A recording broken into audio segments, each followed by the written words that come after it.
Oh.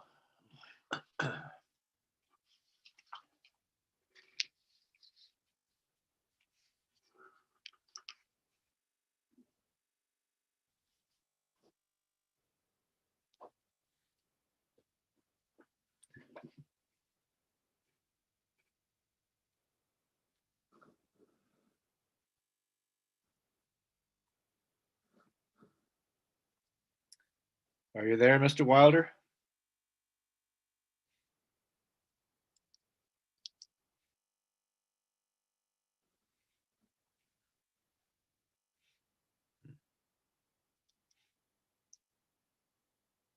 We're still waiting for Mr. Wilder to come online.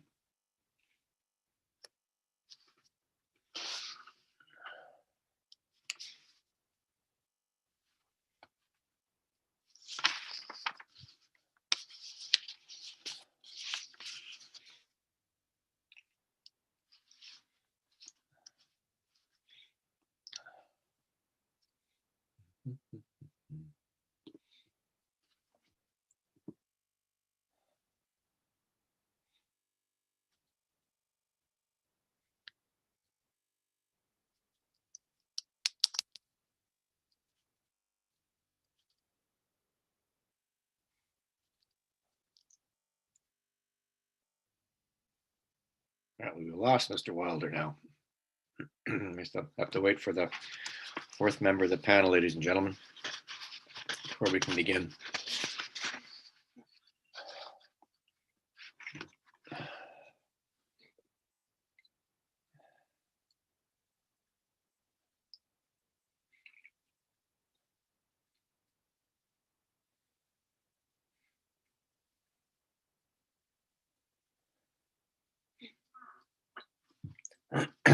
All right.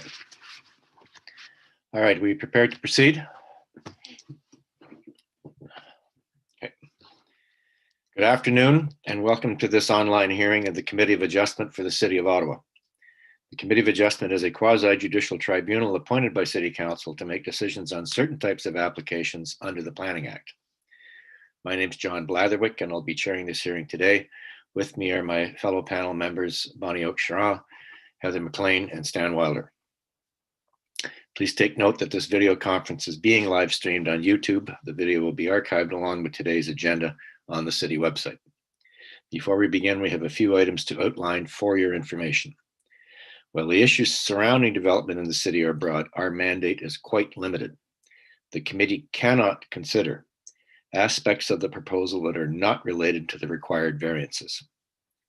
Noise, pollution, property maintenance, property values, prosecution for illegal construction, personal comments regarding neighbors, agents, or applicants.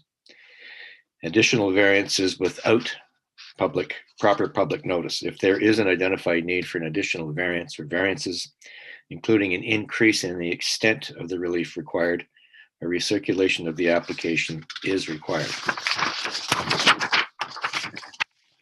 As part of the statutory public notification requirements, each applicant is required to post a sign on the property and file a statutory declaration confirming the sign posting.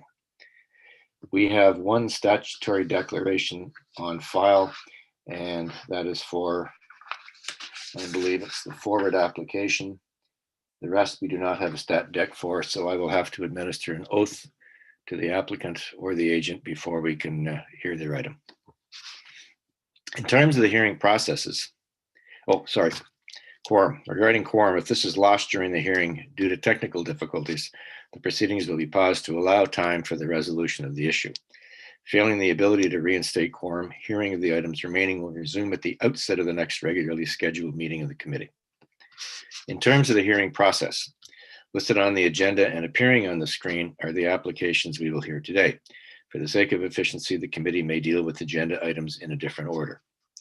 Note that committee members have reviewed the application materials prior to this hearing and any written submissions received in support or in opposition.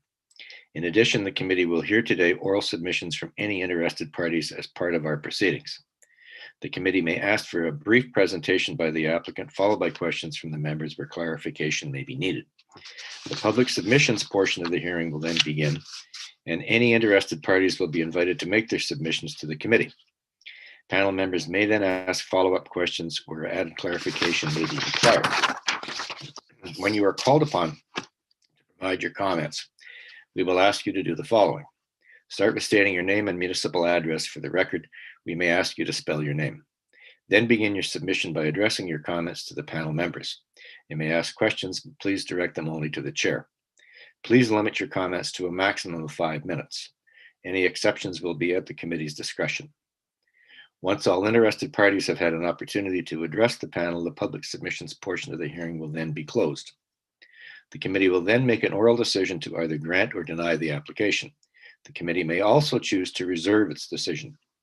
In such case, the panel will deliberate further on the evidence presented immediately following the adjournment of the public hearing. In either case, the committee will send within 10 days of its decision, and to all the parties and those who have requested it, a written decision that sets out the reasons for the decision. All decisions of the committee are subject to a 20-day appeal period, during which the decision can be appealed to the local planning appeal tribunal for a fee. Before we begin, are there any declarations of interest for any of the members regarding panel 1, which is this panel, panel 2, or panel 3 that are meeting today? Seeing none, there are no declarations of interest. We have several sets of minutes to confirm. We have minutes to adopt from February the 3rd, 2021 and February the 17th, 2021. For the February 3rd, 2021 minutes, all in favor of adopting the minutes as presented? The minutes are adopted. And for the February 17th, 2021 minutes, all in favor of adopting the minutes as presented? The minutes are adopted. I'll deal with items to be adjourned. We have 2 items on the adjournment list today, and both adjournments come from the Planning, Infrastructure, and Economic Development Department. The first application up for adjournment is item number 3 on the agenda, 37 Mason Street. And if the planner is there to please articulate the reason for the adjournment request.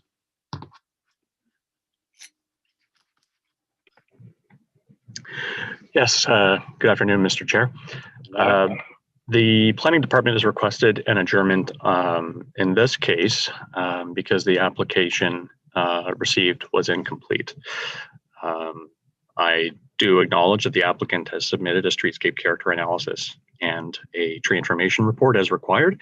However, almost certainly a additional variance is going to be required due to the streetscape character analysis. As such, it is best that we adjourn. So you're saying there will be a further variance as a result of this? Okay. That's right. Either the agent or the owner there speak to this. Mark Connolly here. Mr. Connolly, your address, please. The address, I'm the agent, and the address is 37 Mason Terrace. Okay. Department's position on this? We are, yes. And we'll be in touch with Mr. Nadeau early next week to just clarify, make sure everything is in order. Okay. Because there's going to be a further variance, I think the best thing to do is to adjourn this sine die, unless this can be dealt with in a relatively short amount of time. I'm sorry, could you repeat that? I said it's because a further variance is going to be needed. There will need to be a recirculation. And so the committee, quite frankly, is probably best to adjourn this sine die. Agreed. Okay. All right. And when you come back before us in the future, we would appreciate it if you would articulate fully the 4 tests of the Planning Act. Will do. Okay. All right. We'll all in favor of adjourning this application sine die until it comes back with further variances. The application is adjourned. Thank you very much.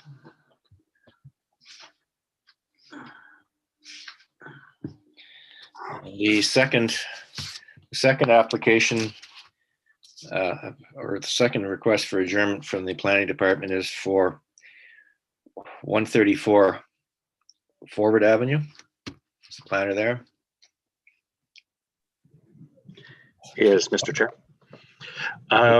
With regard to the requested adjournment for 134 Forward Avenue, I had requested this adjournment on Friday on account of not having seen a completed set of plans from the applicant that could be called zoning compliant. However, the applicant has submitted a plan as of, I believe, Monday of this week that I have had the chance to review, and which does appear to be compliant with the zoning, aside from the requested variances. As such, if the committee is comfortable hearing this application, the planning department is willing to state no concerns. And Mr. Deputy Secretary Treasurer, are these the same plans that we have in our file?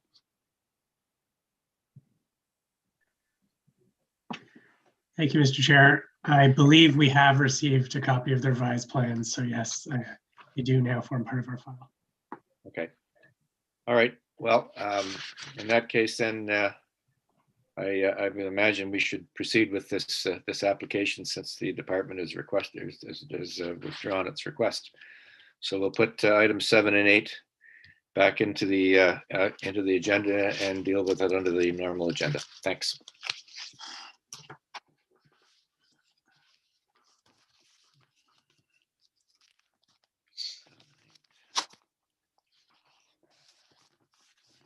All right.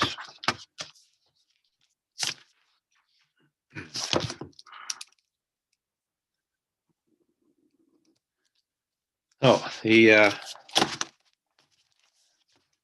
agenda items we will not deal with in exactly the normal order today, because there is a fair amount of controversy regarding items number 1 and 2, 692 Crystal.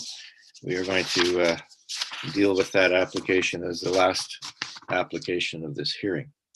So the first application we'll deal with is item number 4, 504 and 506 McLeod. This is a consent application to subdivide the property in order to establish separate ownerships for the existing detached dwellings which had inadvertently merged on title.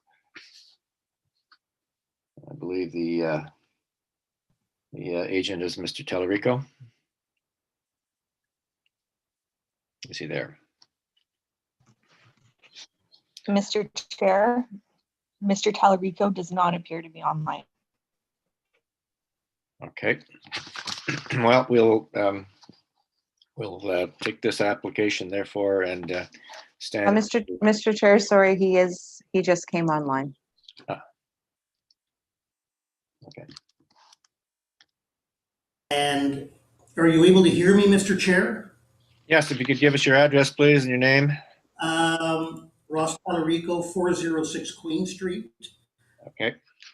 If you could just briefly explain your request for consent. With one of the applicants. Okay. Could you just briefly explain the request for consent? Yeah. I'll just give a quick overview. The subject of this application are 2 century-old single-family detached dwellings located at 504 McLeod Street and 506 McLeod Street. The applicants, Antonio and Ida Secoli, they acquired registered title to 506 in 1964. They acquired registered title to 504 in 1987. These were both parts of lots on a plan of subdivision. As a result of the 1987 acquisition by the applicants, the title to 506 and 504 merged for Planning Act purposes.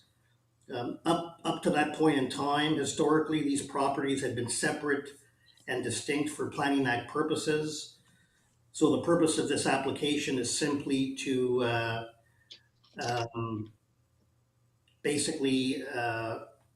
simply to go back to the way it was up to 1987, separate, distinct, separate titles. And I forgot to administer the oath, so we'll have to do that right now. Yes. Do you solemnly swear or affirm that the notice provided to you as part of the application process and by the committee was posted at the property to which the application applies for the prescribed number of days before the hearing and clearly visible and legible during the entirety of that time? I do. Okay. So this is a simple consent. You're aware of the conditions that the department requests that you confirm independent services to the two dwellings? Well, I'm aware of that condition. I would ask the committee if they would be, if it would be prepared not to impose that condition. I mean, these are century-old detached single-family homes. I think it's pretty obvious to everyone that the services are separate. Is there any need to add that cost and burden to the applicants? Is the department online for this application? Perhaps Mr. Nadeau? Oh, Ms. Vicula. Okay. Hello. Yes. So this is a standard condition that the planning department is usually imposing on the consent applications. I would leave it to consideration of the committee of adjustment to decide. Well, what guarantee, Mr. Tallarico, do we have that there are separate services into these two dwellings? Well, I can indicate that I've been advised by Mr. Seekely that in 2019 and in 2020 there was considerable infrastructure work done on McLeod Street, and that a separate service was replaced at 504 McLeod. Yes. Oh. So, and I believe on the entire street. So I'll leave that with the committee. Because we've had applications in the past for semi-detached dwellings where there's been a water line and a Y connection to two homes. I can understand on semi-detached, but these are two Separate. detached homes. The assumption is they'd be separate services. All right. Okay. Ms. McLean. Mr. Chair, I'm inclined not to impose the condition given the technical nature of this application and that the properties operated separately until that merger in 1987. Yeah. So I would not be supporting the condition. Yeah. I agree. Ms.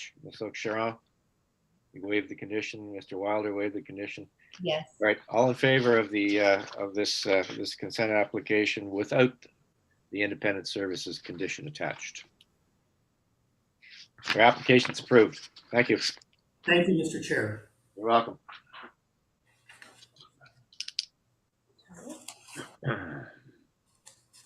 Shut it off, I guess. Okay.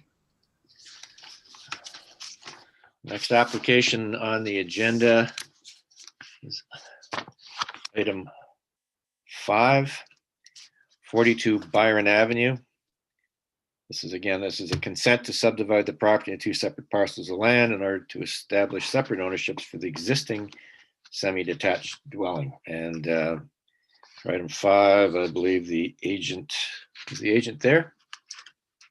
Good afternoon. Could you identify yourself and give us your address, please? Sudeshna Chakraborty, and I'm on behalf of the company 2391473, Ontario Inc. Okay, and I'm going to have to administer the oath to you, please. Do you solemnly swear or affirm that the notice provided to you as part of the application process and by the committee was posted at the property to which the application applies for the prescribed number of days before the hearing and clearly visible and legible during the entirety of that time? I do. Okay, if you could give us a brief explanation of your consent request, please. Yes, actually, we have built this semi-detached home in 2018, and now I want to separate this to a different entity. So that's why I want to have the two numbers separated. And we have, from the beginning, we have a different water line, so everything separate. It's just, it was a duplex. Now I want to just separate in two numbers. Okay. Are these two units occupied at the present moment? Yeah, it is occupied with my tenants. Okay. And you're aware of the the conditions that are requested by the planning department for? Yeah, they told me, but I just wanted to know that this is the first time as a owner I'm doing this, so I'm not sure that exactly what I have to do to fulfill this condition. I think that lawyer and the surveyor is involved going to be, but anything else I need to know from the committee? Well, the department's requiring that that services are capped. So this is new construction, and those Yeah. and those buildings are occupied. I think we can assume that that's taken care of. Yeah. There'd be a joint use and maintenance agreement, which is a standard condition of the department requests. That there be a noise attenuation study because of your proximity to Byron Avenue. Yeah. Yeah. And actually, if the staff are there, the requirement for a grading and drainage plan, is that necessary now that the building is occupied? As I understand, during the previous application for building permit, all this documentation is already on hands of the applicant, and they will just have to present that, because the project manager and the engineer imposed that condition to have assurance that this documentation will be presented. Okay. Thank you. All right. You understand that, ma'am, from staff? Yeah. Okay. So I have to all the documentation. I have to hand it to the committee. That's what it is. To who you're dealing with at the city, not to the committee. It was Paul Connor.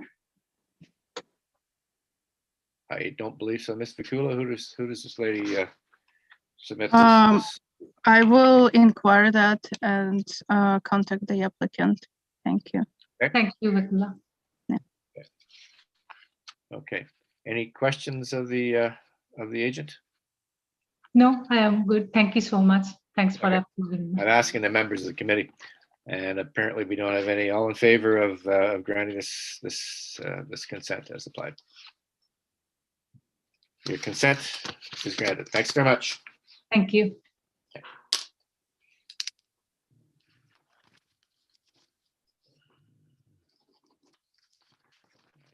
Next application on the agenda is item 6, 88 Albert Street and 75 Slater Street. It's a consent application to subdivide the property into 2 separate parcels of land in order to establish separate ownerships for the existing 12-story hotel and the proposed 25-story mixed-use building. And I believe it would be Ms. Aird, who's the agent for the applicant. Yes, that's right.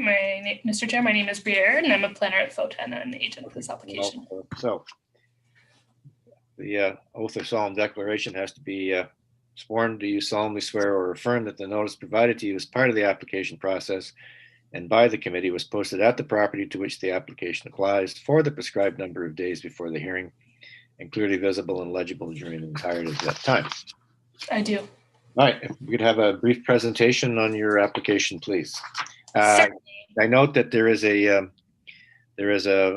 revision to the application regarding B00024, and that the lot area is not 885.5 square meters, but 884.5 square meters. That is correct. Okay. All right. Please continue.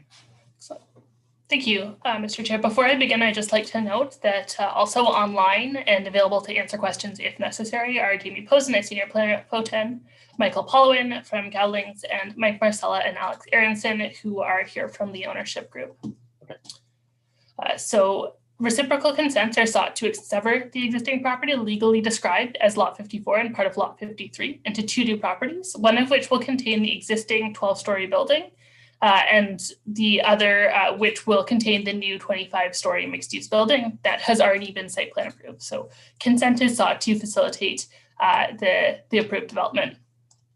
The subject property is located in Ottawa's central business district and is designated as the central area on Schedule B of the official plan. And the intent of this designation is to facilitate significant intensification, including significant residential density to enhance the livability and attractiveness of this part of the city throughout the day and the year. Next slide, please. This is an excerpt from the Central Area Secondary Plan, which also encourages an increase in the mix of uses in the core area of the central area and seeks to implement the objectives of the official plan. Next slide, please. The entirety of the subject property is zoned mixed use downtown, and it's subject to Schedule 46, which prescribes maximum heights in meters above sea level, and that's in accordance with the angular view plane controls to protect views of the Parliament buildings. So both the existing building and the proposed 25-story development, which is to be located on the southern portion of the property, are completely compliant with the zoning bylaw. And I also just want to note that one lot for zoning purposes applies to this property. So regardless of the severance, for zoning purposes, the property will continue to be looked at as one whole. Next slide, please. So this is the proposed site plan and indeed the approved site plan for the lands. The existing 12-story building is shown at the top of the page. The footprint, and the proposed new building is shown at the bottom of the page. So as part of the new development, a total of 194 new residential units are proposed, as well as a small retail space at grade. Next slide. So this is a marked up reference plan that would be deposited if the consent is granted. So you can see one of the new proposed lots shown in blue consists of part 1 and part 2, and that contains the existing building. And then the other new lot would be parts 3 and 4 for the new building. So consent is sought from the committee also to grant an easement over part 3 in favor of parts 1 and 2. And that's to allow for existing servicing that goes from the existing building down to Albert Street. So finally, on the final slide, the severance is not premature, and in our opinion, it is in the public interest. Appropriate planning work has been undertaken through the approved site plan control application, and the proposed development fits well within the existing and planned context. So the requested consent would permit the division of land and facilitate the development of a high density mixed use building that helps to implement and achieve the objectives of the official plan and the policy and regulatory context. Thank you very much. Okay, I think Ms. McLean had some questions regarding a possible encroachment issue. Certainly. Thank you, Mr. Chair. I just wondered, it was difficult to see whether there would be any building structure straddling that proposed severance line. So there is a structure on 75 Slater Street currently? Yes, sorry. Well, there's a structure on the northern portion of the property, yes, facing Slater Street, an existing 12-story building that's being used as a hotel. And then there is a parking garage structure and a restaurant structure on the southern portion of the property, and that will be demolished as part of the site plan control application and replaced with the new building.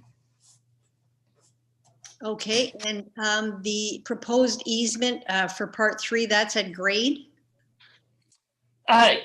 Yes, I mean, it's just a straight easement at grade and okay, thank you. Below. Mr. Wilder. Thank you, Ms. Aird. Question is, in terms of parking, I'm very, very familiar with the property, having, excuse me, taken a bus down Slater frequently, and likewise on Albert. Parking, may not be totally germane to this application, but how is parking going to work for the hotel? Is going to be underground parking in some way for both buildings, or how is that going to be arranged? Yeah, certainly. So parking for the new development will be at the ground floor behind the retail space and rental office, and that will be accessed from Albert Street. Parking for the hotel will also be located in the new building. at a mezzanine level, at a second level, because there's a grade change on the site. That's pretty much a straight shot across through the existing driveway off Slater Street. So that's how that'll be accommodated, as I mentioned, with the one lot for zoning purposes provision, the provisions of the mixed use downtown zone. That's completely acceptable and compliant. So that's how parking will be addressed. So the buildings will be the hotel, and the new building will be connected through the mezzanine. That's right. Okay. All right. Thank you. Okay. Thank you, Ms. Aird. Any further questions from the members of the committee? We have Mr. Marcella wishes to speak. Mr. Marcella, please.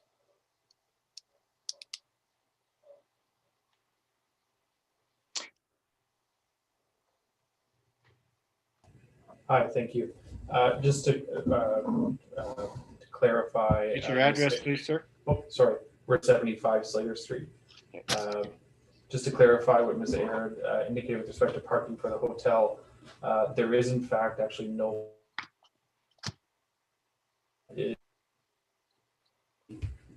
grade level of 80 to the new property at 75 Slater Street. There's a total of 18 visitor parking spaces development at 75 Slater Street. Okay. Anything further? Oh, that's everything. Thank you.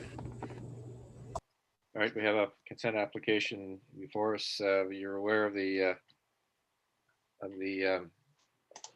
conditions: independent services, accessory structure demolished or relocated, and the department requires a spatial separation analysis of the west elevation. We are. All right. All in favor of this consent application? Of course, this property.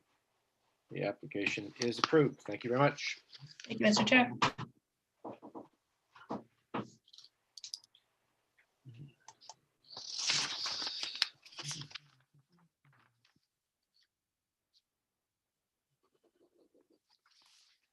Next application on the agenda, items 7 and 8.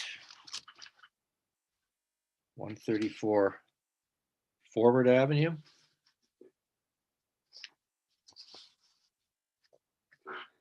And this is an application to consent to subdivide the property into 2 separate parcels of land, proposed to construct 2 long semi-detached dwellings with a secondary dwelling unit in each semi-detached dwelling, with 1 long semi-detached dwelling on each newly created parcel. Minor variances are needed to permit reduced lot widths and lot areas. It is also proposed to construct 2 long semi-detached dwellings with a secondary dwelling unit. I'm reading the blurb from staff. Anyway, so we have this application before us today. I believe Mr. Hume is the agent for the project. Is he there?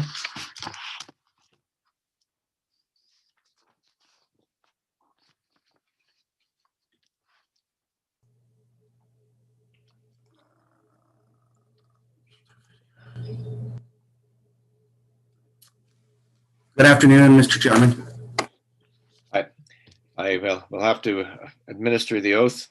Do you solemnly swear or affirm that the notice provided to you as part of the application process and by the committee was posted at the property to which the application applies for the prescribed number of days before the hearing and clearly visible and legible during the entirety of that time? I do, Mr. Chairman. All right. If you'd like to proceed, Mr. Hume. Well, back before us again. Yes, I should say that this is one of those applications where the very fine details seem to have eluded us on several occasions. But I should say the committee staff and Mr. Nadeau have been very helpful in ensuring that those very fine details were resolved in a as much of a timely manner as we can. They didn't affect the variances sought, in terms of lot area or lot width. They revolved around landscaping and the new provisions that require how you access the front door. So changes in that regard they took a little bit of refinement. So this is an application to in the R4UD zone, which, Mr. Chairman, as you know, provides generous permitted uses, 9-story apartment building, stacked townhouses, and what we're proposing is 2 pairs of long semi-detached dwelling.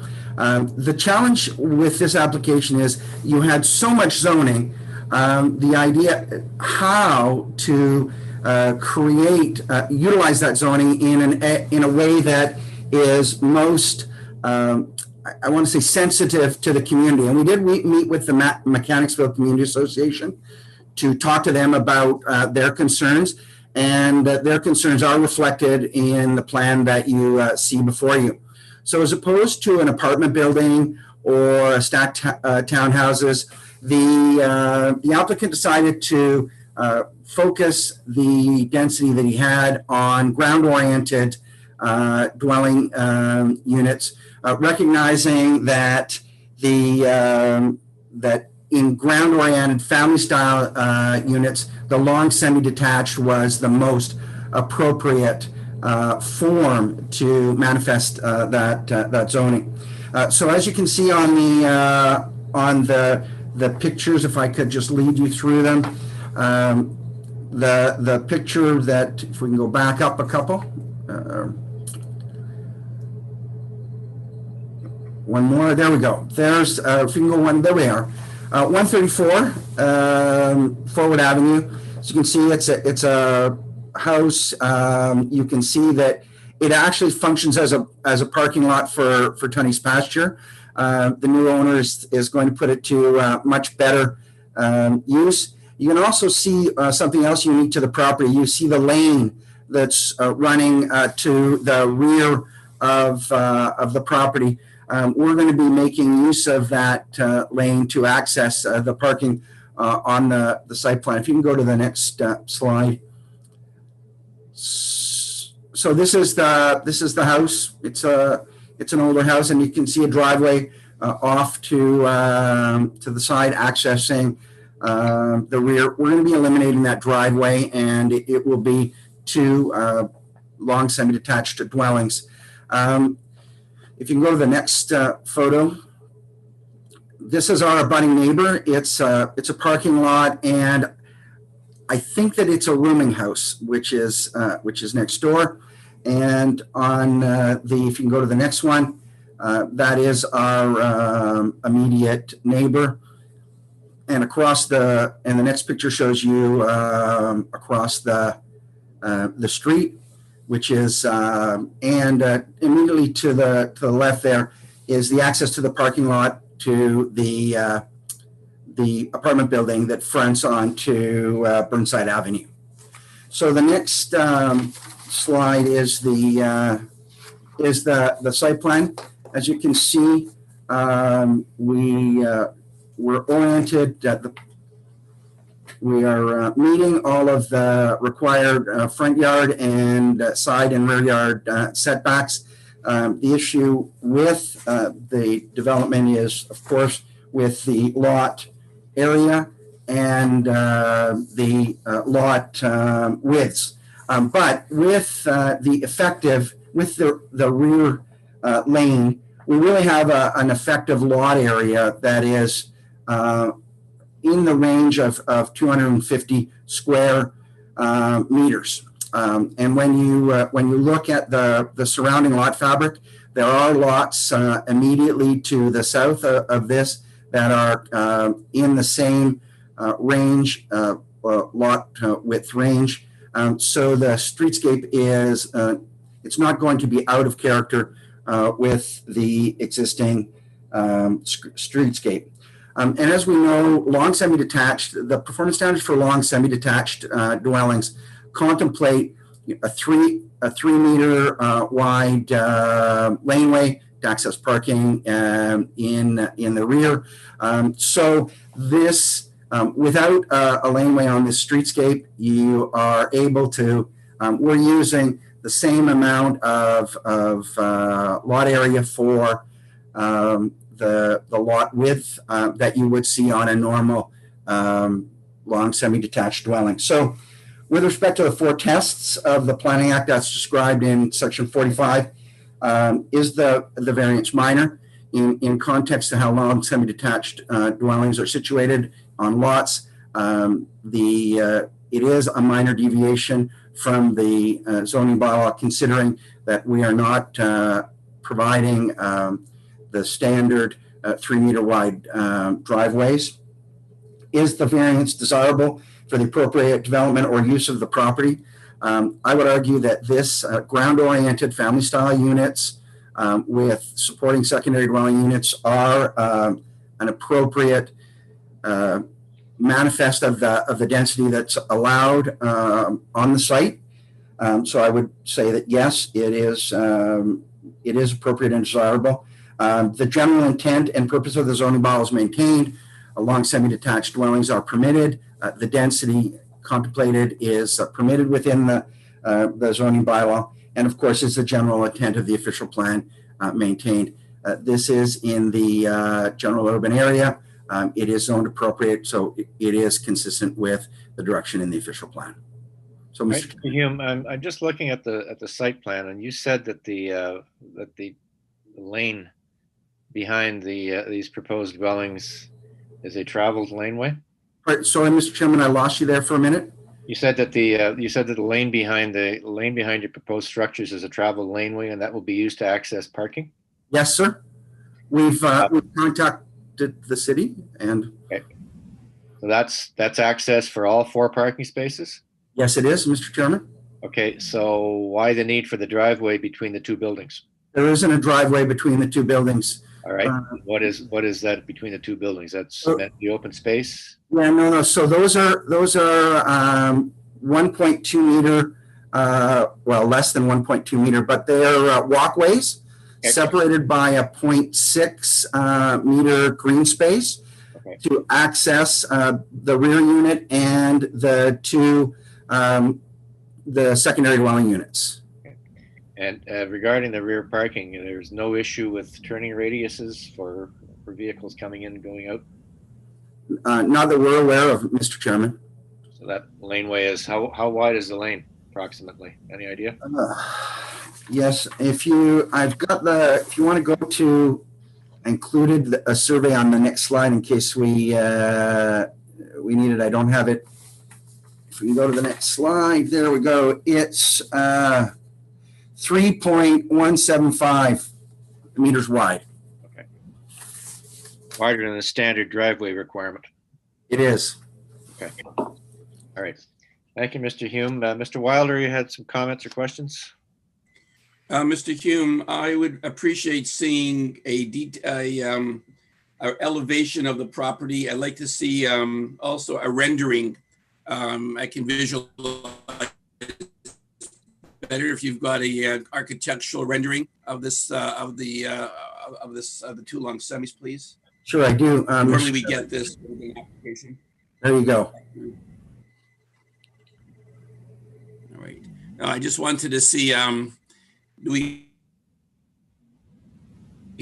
is the elevation. Do we have it? Would you happen to have a rendering, a architectural rendering of what this is going to? I'm just trying to make out in the site plan exactly where you're. Because are these going to have, in terms of amenity area, I'd like to see the front yard in terms of an architectural rendering, just to see what the entranceways are going to look like in terms of what amenity area there is. So the front yards are very narrow. They replicate the streetscape that exists on the street right now. And the amenity area, if I can go to the 3rd floor, has a balcony that comes off the 3rd floor as an outdoor amenity facing the streetscape. but in these long semis, it would be consistent with it would be consistent with their function for them to access amenity space in portions of the rear yard. But in the front yard, Mr. Wilder, there's not much space for amenities. And so, if I understand correctly, then I'm looking at the drawing. The amenity area looks like two L-shaped areas which surround, not the most pleasant way. I mean, they surround the 4 parking spaces, I guess, right? There's stairs leading from, I guess, from a small deck, I guess, at the rear of the 2 long semis. Yeah, those are porches. Yep. So what exactly those two, that is the main part of the landscaping then, I guess, that shaded area on either side of those 4 parking spaces, those 2 L-shaped areas? That's correct. And what are they? What type of landscaping are we looking at there? Is sod or gravel, or what are we looking at? No, they're soft landscaping. They're not gravel. Right now it's sod. There could be some other bushes or other soft landscaping applied in those areas, but it's in. I just appreciate that. Instead of, we're looking at a large area taken up by parking, even though smaller spaces, 4 parking spaces. We're looking at 8 units, and I appreciate, that it's obviously going to provide additional units in the area, but 8 units, 4 parking spaces. And obviously, in terms of those 4 tenants, I guess there's quite minimal, even a basement apartment is quite minimal amenity area for them to utilize, I guess, isn't there, on the site? So I know there's parks nearby, but I guess two things that I can offer. Parking in this location is often a struggle, and one of the things that the Mechanicsville Community Association did say to us was that one of the things that they wanted to know was, well, were we providing parking? And because that was something that they were interested in ensuring that we were doing. As well, the main units, the front and back semis, are family style units, and they're 3-bedroom units. They're designed to attract families who want to live in the urban area, and we have to recognize that they do require parking. The good thing about this site is it's right next, a stone's throw away from the amenities along the parkway. This is in that area, so with access to those facilities.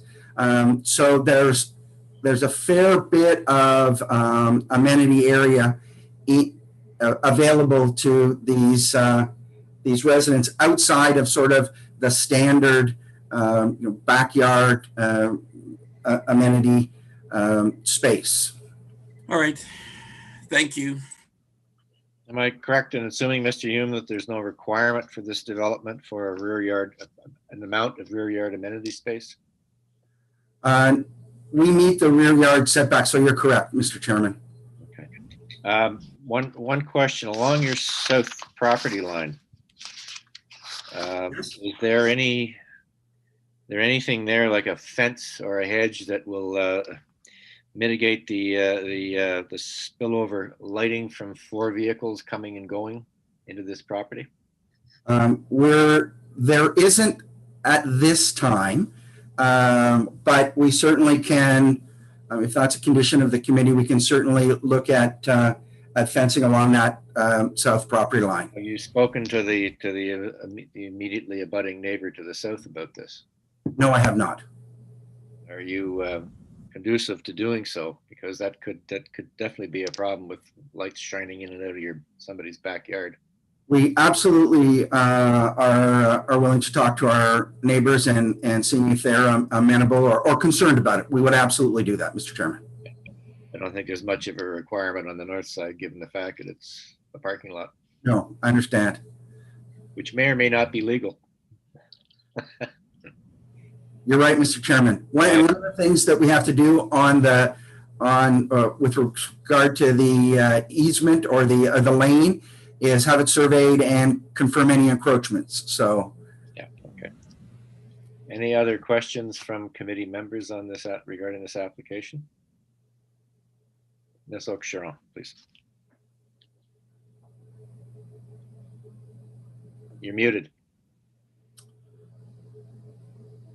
Sorry about that. Thank No, you, you're Mr.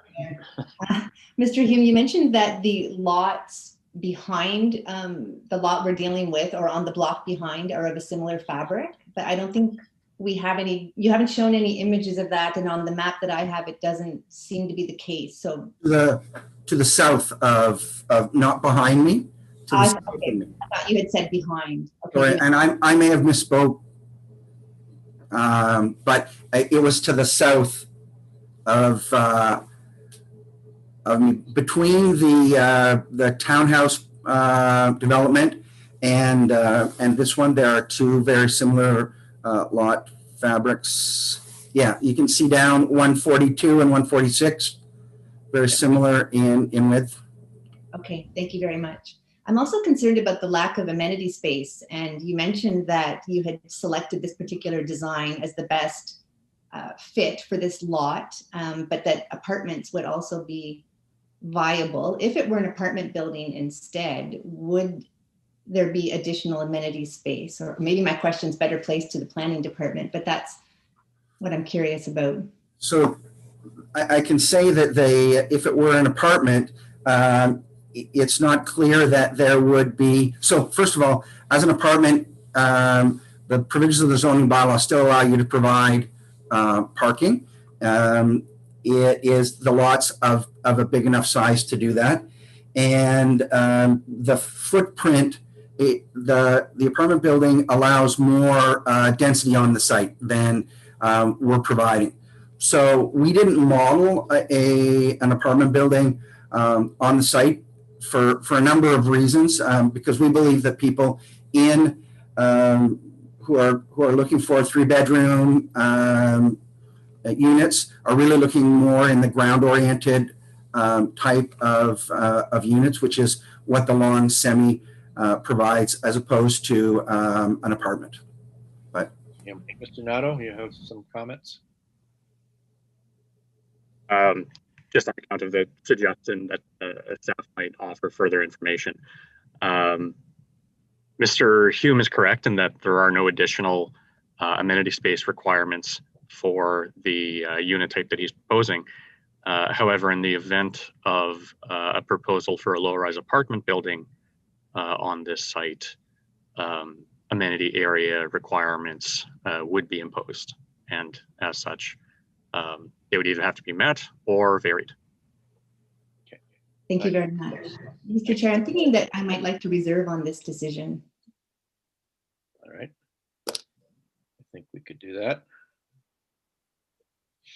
Mr. Hume, you're aware of the conditions requested by the department? Yes, I am. Independent water supply, grading and drainage plan, joint use and maintenance agreement, existing dwelling removed and services capped, a noise attenuation study. Yeah, that one always gives me a little bit of heartburn, Mr. Chairman. We're in the urban area. There's a bit of noise, but yeah, I understand it. Then 60 meters of Parkdale Avenue, which is not exactly a quiet residential street. Fair enough. But there's some awful tall buildings between me and it, between our property and it. So, but Mr. Chairman, if the committee chooses to impose that, it's. I think we will. Yeah, it's not in. You're aware of Hydro's comments regarding. We are. Their services. Okay. If I could just add one more small piece to the apartment building discussion. I don't want to leave the committee with the idea that yes, there are amenity space requirements, but when you get to a certain size of apartment building, there are also other things that are often located in the rear yard: bicycle parking, for example, garbage storage, and so it's in looking at this site. I don't want to leave the impression that you would generate a tremendous amount more amenity space. In fact, you might not, depending on how it's modeled, you might achieve less, in fact. Okay. All right. Thank you, Mr. Hume. Thank you, Mr. Chairman. All right. Ms. Oakcharon has asked for us to reserve on this, so we will reserve our decision, and you will receive the notice of our decision within 10 days. Thank you very much, Mr. Hume. Thank you, Mr. Chairman. Okay.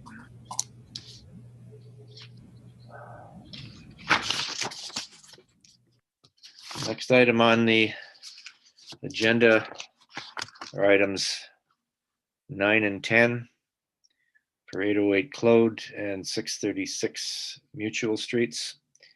And it's a consent to subdivide the property into two separate parcels of land in order to obtain separate ownerships for a proposed two-story detached dwelling. The existing dwelling on one of the parcels will remain, and the garage is to be demolished. Minor variances are required to permit reduced lot areas for each newly created parcel. The existing garage is to be, well, as I said, is to be demolished in order to construct a proposed two-story detached dwelling on one of the parcels. And the existing two-story detached dwelling will remain on the other parcel. And I believe the agent for this application is Mr. Segreto. Welcome, Mr. Segreto. And now we'll go through the solemn declaration. Do you solemnly swear or affirm that the notice provided to you as part of the application process and by the committee was posted at the property to which the application applies for the prescribed number of days before the hearing and clearly visible and legible during the entirety of that time? I do swear. All right. All right, Mr. Segreto, if you'd like to give us a presentation on this, and I'm just wondering, do we have streetscape evidence? Aha, maybe we do. Okay, that was one of the questions some of the members had. Please proceed. So Mr. Chair, this is the subject property, which faces Claude Avenue, and you're looking at a two-story single-family dwelling. The front of this property will not be touched at all. The hedge, I would say that 85% of this hedge will be maintained on the side. Only the back portion will be opened up a bit, possibly 3 meters or so, in order to accommodate a driveway for the existing dwelling. Next slide, please. This is the portion that we're hoping to sever this afternoon, Mr. Chair, where the 2 cars are in the single car and the 2-car detached garage is there, which is there. So there's plenty of land on this property here that would, if the house was to be demolished, we could easily accommodate a 2-story semi-detached dwelling that would face onto Claude. But obviously my clients want to keep the house, and they're proposing to sever the back so we can develop the land and construct a 2-story single-family dwelling. Next slide, please.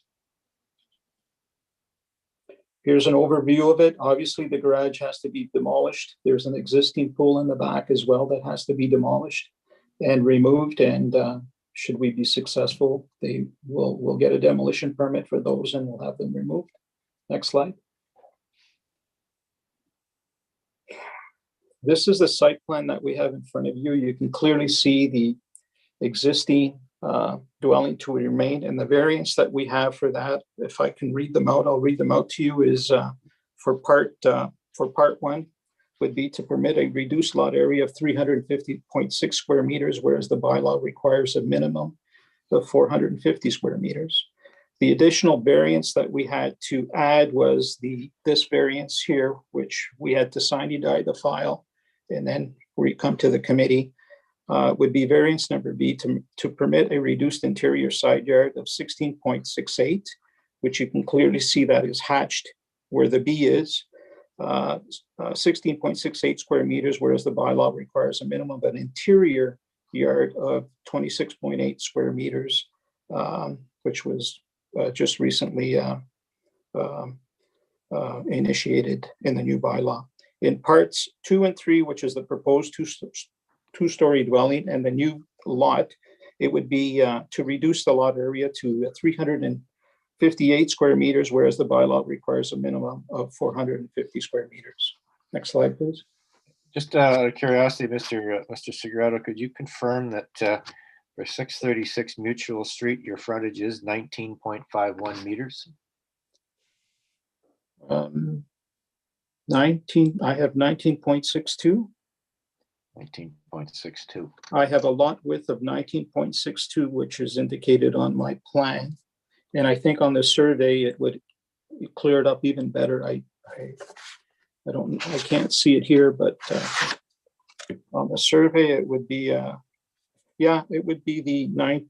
You would add 1.22 meters, which is part 3, which is the easement, plus 18.405. That would be my lot width. So what do we end up with for Mutual as a frontage? 1.22 plus what did I say? 18.405, 526, 19.625. Okay, so we will amend our application. Okay. Mr. Secretary Treasurer, do we up this to 19.63? Yeah.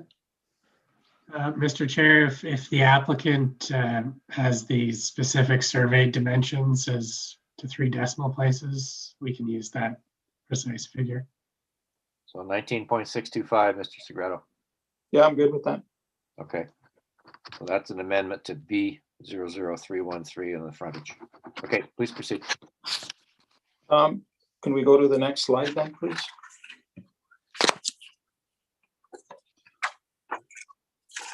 Can we pass this slide? There we go. So that just gives you an overall view of the area of the lot fabric in the area. And you can clearly see that there's a mixed use in there. There are singles, there are semi-detaches, which are directly across from us. And as you go down towards the left side, you can see the fabric there as well. There's a great deal of semis all along that area. And on our side, when you're looking at our side, you can see that there's more singles on our side. And as I said, if I wanted to, my client could have easily demolished and created a semi-facing Claude Avenue and get 2 units there as well. Okay. Next. Unfortunately, I don't have a 3D drawing of this. Normally we do 3D drawings, but just didn't have time to do it. But this is the elevation of our proposal. You can clearly see the single family dwelling, the front view, the rear view, the side views, and there's plenty of amenity space on this property in the backyard of this proposed 2-story single family dwelling. There may be some concerns with respect to the hydro line off to the side where the garage is. I've mentioned this to my client, and I believe my client has been in touch or is getting in touch with hydro. We'll do a site visit with hydro, and if there are any issues with the hydro lines or whatever, then we'll accommodate those issues that have to be addressed, either removing those hydro lines underground or possibly modifying, if it has to be, modifying that portion of the house to reduce it. And if it means taking a portion of that garage and making it smaller, then we can clearly do that. There's no problem doing that at all. Yeah, because hydro in our the notes to us is that existing overhead hydro supply located at 808 Claude needs to be relocated. So if it has to be relocated, and if it's an incredible amount of money, then I think what my client will have to make a decision there, whether he does it or whether he decides to scrap that garage and then reducing that side of the house. And they also say that the proposed design shall satisfy Hydro Ottawa's safety asset clearances before approval by Committee of Adjustment. Clearances to overhead lines and easements must be maintained as per the spec. Yeah, so we'll deal with hydro. You have to deal with hydro. I have no choice. You don't have a choice. So we'll deal with them, and we've done it before. Yeah. Oh yeah. Okay. I have one question. Your for our plan that we have in our package is labeled preliminary.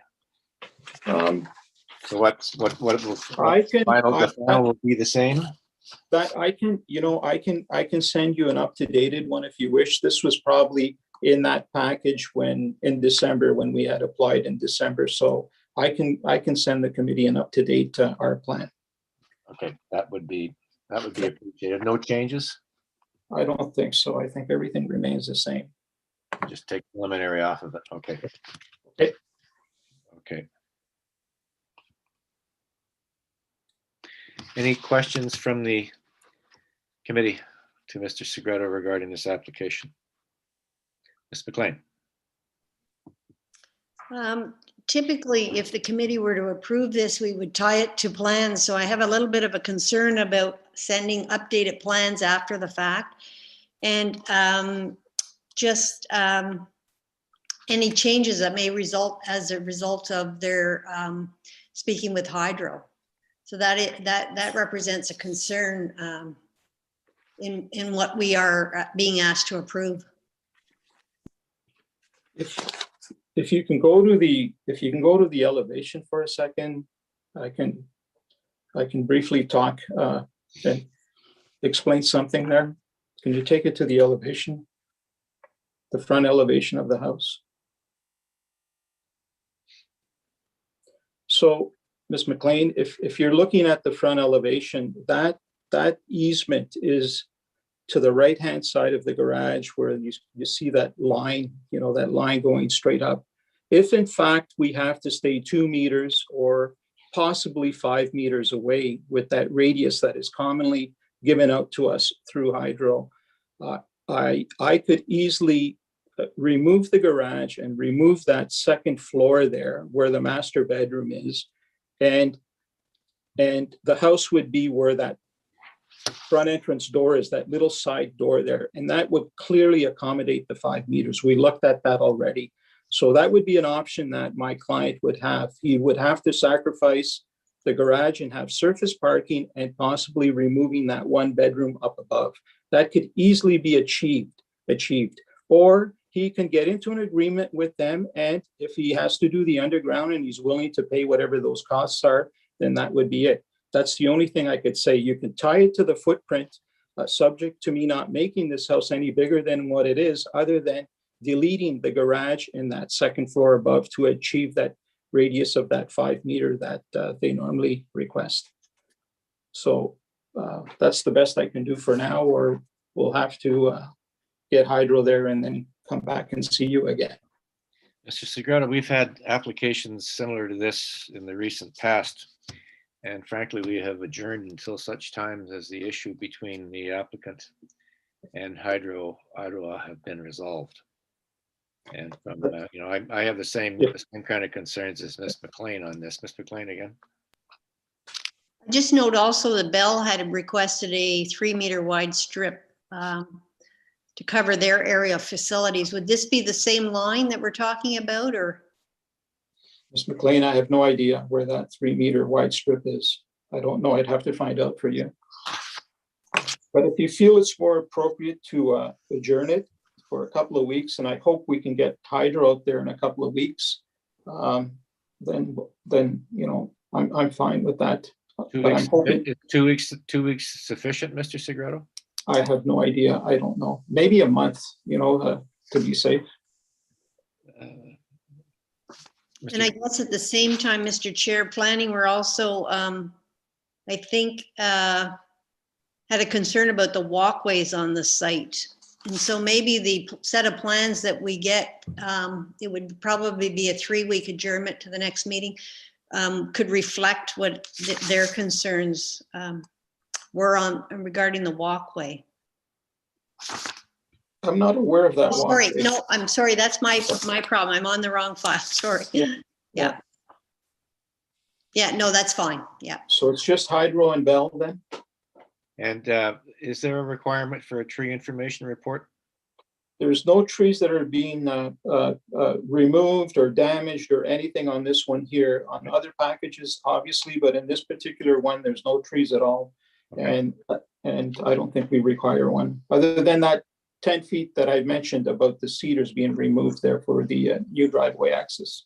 Okay, because that's on the notes from the planning department to us. Is the planner there by any chance? Mr. Nato?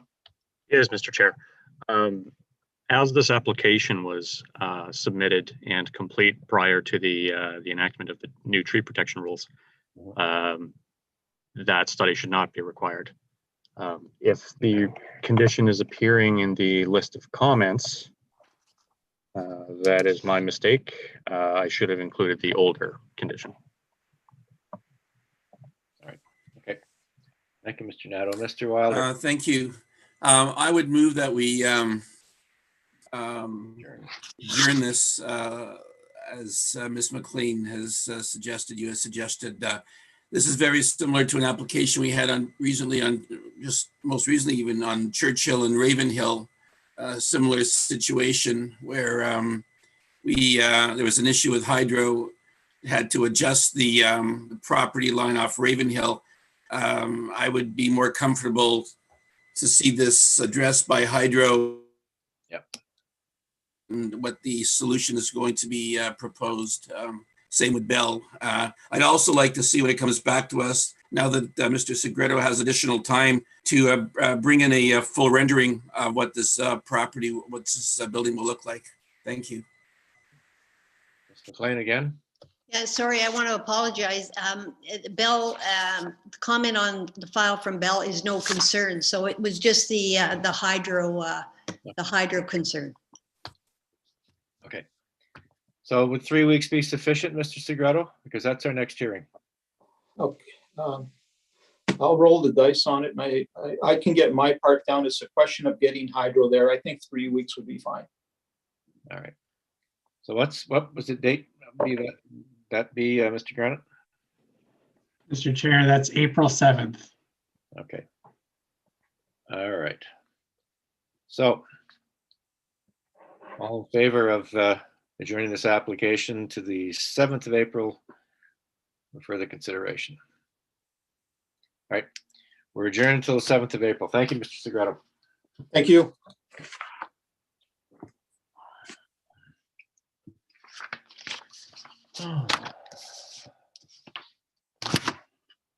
Next application on the agenda is item 11, 215 and 217 Dover Court. This is back before us again. It's a consent to subdivide the property into two separate parcels of land in order to establish separate ownerships for the existing semi-detached dwelling. And there are some overhanging issues which were identified and need to be resolved. Is the applicant's agent there?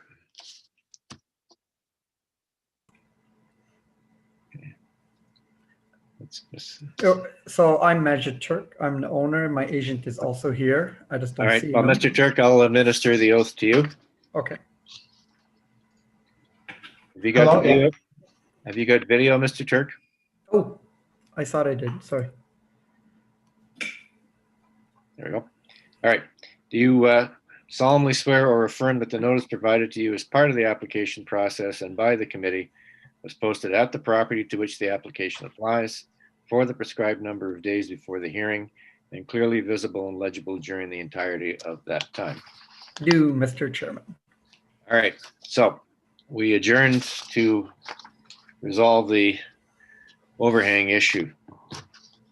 So please proceed with your presentation. So we did, yep. There we go. So this is just an overview of the two houses. Where it says 215, that's actually 217, and the other one on the right is 215. Mm-hmm. And behind me, the parking lot is part of the building. Anyway, that's the front of 217, with its own parking facing Dover Court. Okay. And the next picture shows 215 Dover Court with its own separate parking. And that's the connection right there. That's the overhanging question, which we'll get to later. Okay. And next slide. So the water and sewage, it was brought to my attention that I need to have a drawing for that. So we call Drainol, who does the GPS tracking and detection of the lines. And the next slide shows the water. Well, blue is water and green is sewage. So the next slide will show those drawings right there for 217, 215. They do not cross over. Okay. And the next slide after that is survey of property. Yes, I had to do the survey to show the horizontal, to show that overhang. So I got the survey company to come back again and redo a horizontal rendering to show the overhang. And then I gave that to my lawyer, and she did a JUMA agreement, which she sent to which she got approved, and well, she made the drawings, the color drawings, to show what your conditions were of how. Yeah, and we provided those at a earlier yesterday, I believe, to the committee. Yes, we've seen them in our package.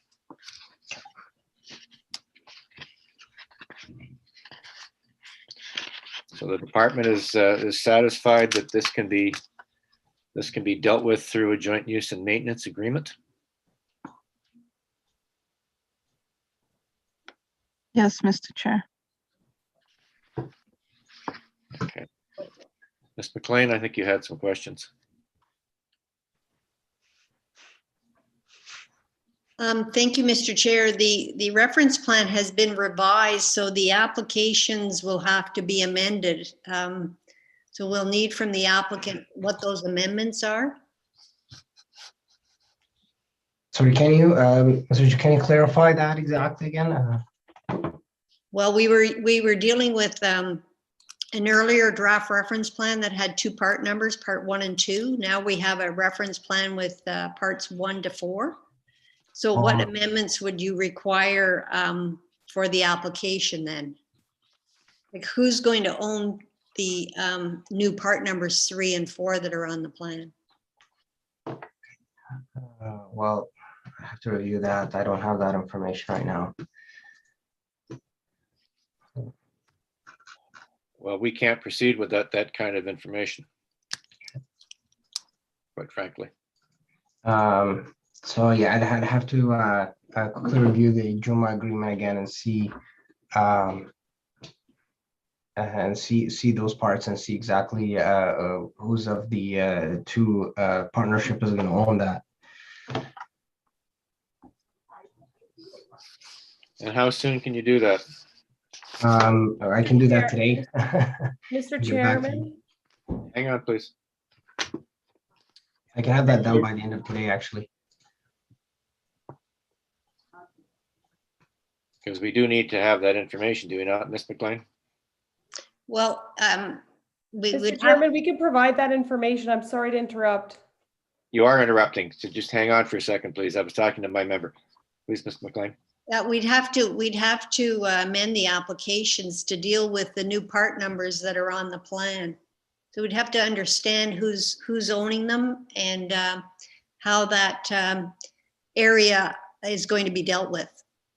Okay, I can consult with the lawyer today and find out exactly who's going to be owning that and get back to you before the end of the day, if that's possible, Mr. Chair. All right. But, again, we can't make a decision on this application today until we have the necessary information for us to make a decision.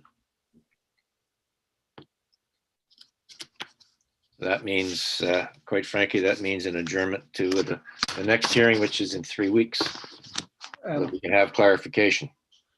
Mr. Chairman, maybe because I worked with the buyer's lawyer also to draft the paperwork, maybe they have something they want to add that I'm not aware of. Okay. Thank you. Ms. Romeo? Thank you, Mr. Chair. It's Romeo Catherine, 1995 Navajo Drive. Yeah. We are the intended purchasers of the 215 portion, and we've been working with our solicitor, Josh Moon from Purley Robertson, and he sent me an email on March 12th, having revised the revised reference plan. He indicated to me that we would be obtaining part 2 only, and that parts 3 and 4 are the overhang, and we would not own that part of the structure. So part 3 and 4 go with part 1 and belong to 217, and part 2 would be ours at 215 Dover Court. All right. Do we have any correspondence from your lawyer regarding this? I have an email. I'm just reading directly from that email from Josh Moon at Pearly Robertson. So I don't believe I've seen that in our package. I would be happy to forward that right now, if that would be helpful.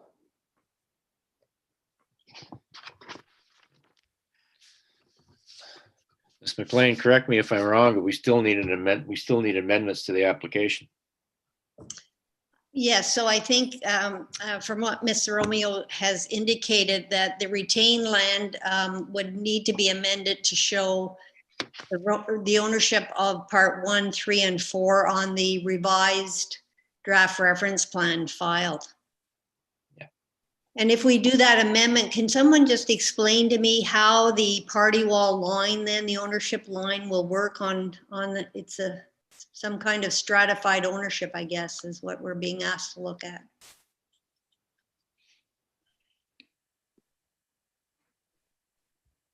Yeah, that's what the Juma is. My understanding is that the solicitor for Mr. Turk provided the Juma to our lawyer, Mr. Moon. And in that correspondence, she wrote, "Please find attached strata plan of survey received this afternoon," which is the document that shows the overhang and the 4 parts. As well, she forwarded the Juma to our lawyer, which I think was as well forwarded to the committee. Okay, Mr. Wilder. To be fair, I really wish that we would have had one or the other solicitors present today. We often have that in situations like this. And Mr. Turk, I would have imagined that in light of the questions we had last time regarding the overhang, it would have been wise to have had, or the purchaser, one or the other, Mr. Moon, one of the solicitors present today, so we could have cleared this up. I think we have no choice but to put this off. Should be a formality, hopefully. We have an additional question from Mr. McLean until the next meeting, which unfortunately is 3 weeks away. But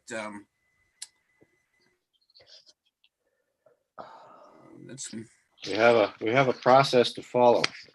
Completely understood. And quite frankly, Mr. Wilder is right. One of the lawyers or both of them should have been on this call. Okay. Could I just clarify exactly? Like I didn't necessarily understand Ms. McLean's question, just so that I can get an answer to that prior to the next appearance. You reiterate your comments, please, Ms. McLean. This was seeking clarification on the new property line that's being proposed. So we follow the party wall between the 2 structures, and it goes from the center of the earth to the sky. But somewhere up a certain distance, Mr. Turk is going to own that area of the encroachment, I guess, of the eve encroachment. And then over and above that, then the Romeos are going to own. So somewhere, I just need, I think, a better understanding of that stratified ownership that's shown on this plan. And the plan doesn't provide that. I'm sorry, this is not my area of expertise whatsoever. But when we had appeared the last time, I mean no disrespect by saying it this way, I thought that this was the document that was being requested. And I don't know enough to explain this document necessarily, other than to say we would own part 2 and they would own parts 1, 3, and 4. I apologize. No, that's fine. I guess at the last meeting, we just wondered how that overhang was going to be addressed, I think. And so you've come back with proposing a stratified severance.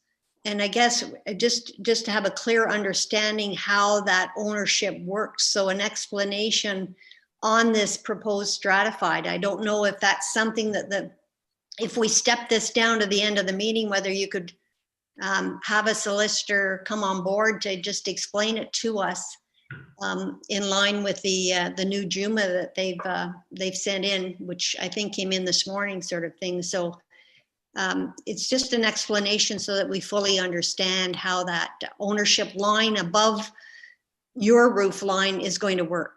Okay, fair enough, just so that the record is really clear. Okay, I would really appreciate the chance if we could stand it down.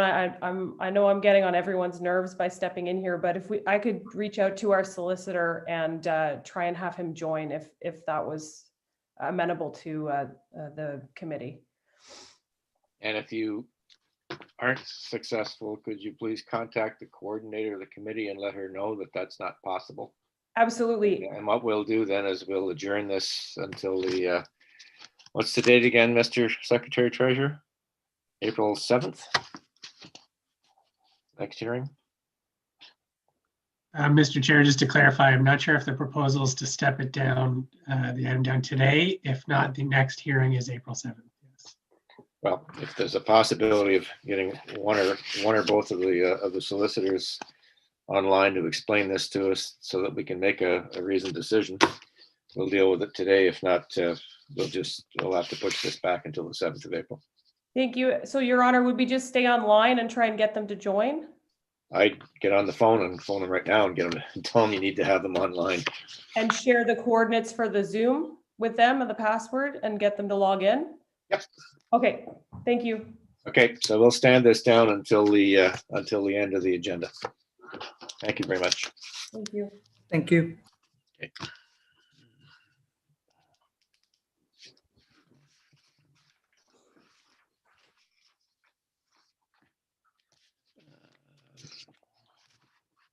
Next application on the agenda today is for 22 Euclid Avenue.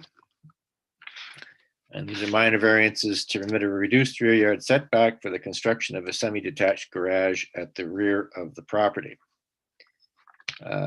This is back before us. We understand there has been discussion between Shoppers Drug Mart and the applicant. And we also understand that Shoppers Drug Mart is not in support of the application as it stands. So I think Mr. McQuaig is the agent for the owners, and we'll have to go through the solemn declaration. Do you solemnly swear or affirm that the notice provided to you as part of the application process and by the committee was posted at the property to which the application applies for the prescribed number of days before the hearing and clearly visible and legible during the entirety of that time? Yes, I affirm. Okay. If you'd like to go through your presentation, please. Thank you, Mr. Chair. Good afternoon, Mr. Chair, members of the committee. I'm just going to minimize for a moment.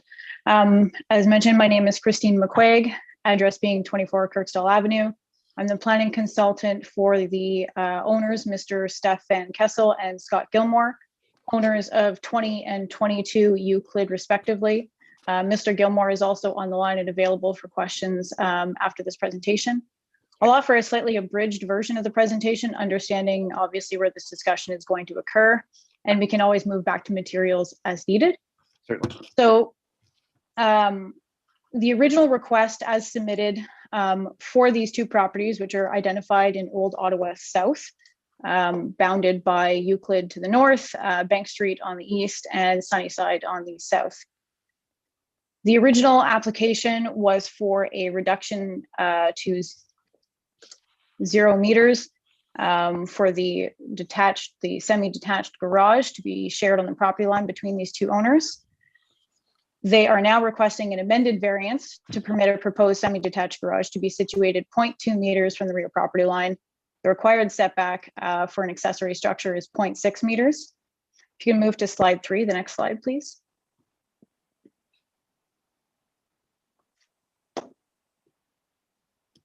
Next slide, please. Thank you. Back one, if you don't mind. To the aerial, sorry.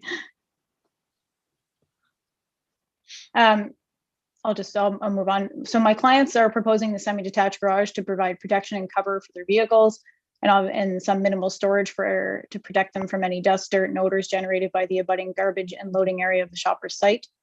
The structure of the garage itself will further buffer the residential dwellings from the commercial site from both a visual and a noise perspective. So you can see outlined in yellow the two properties, 20 being on the east, 22 being on the abutting west property. And then the Shoppers Drug Mart building is directly south of that. And just in that little inset abutting their rear property line is where the garbage and loading area is for Shoppers Drug Mart. Okay. Next slide, please. So you can also see, again, right in that inset corner, I unfortunately can't use my mouse, of course, because it's being shared, but it's the deepest inset for 1080 Bank Street, which is where the garbage and the proposed semi-detached garage will be located in the rear shared portion of 20 and 22. Next slide, please.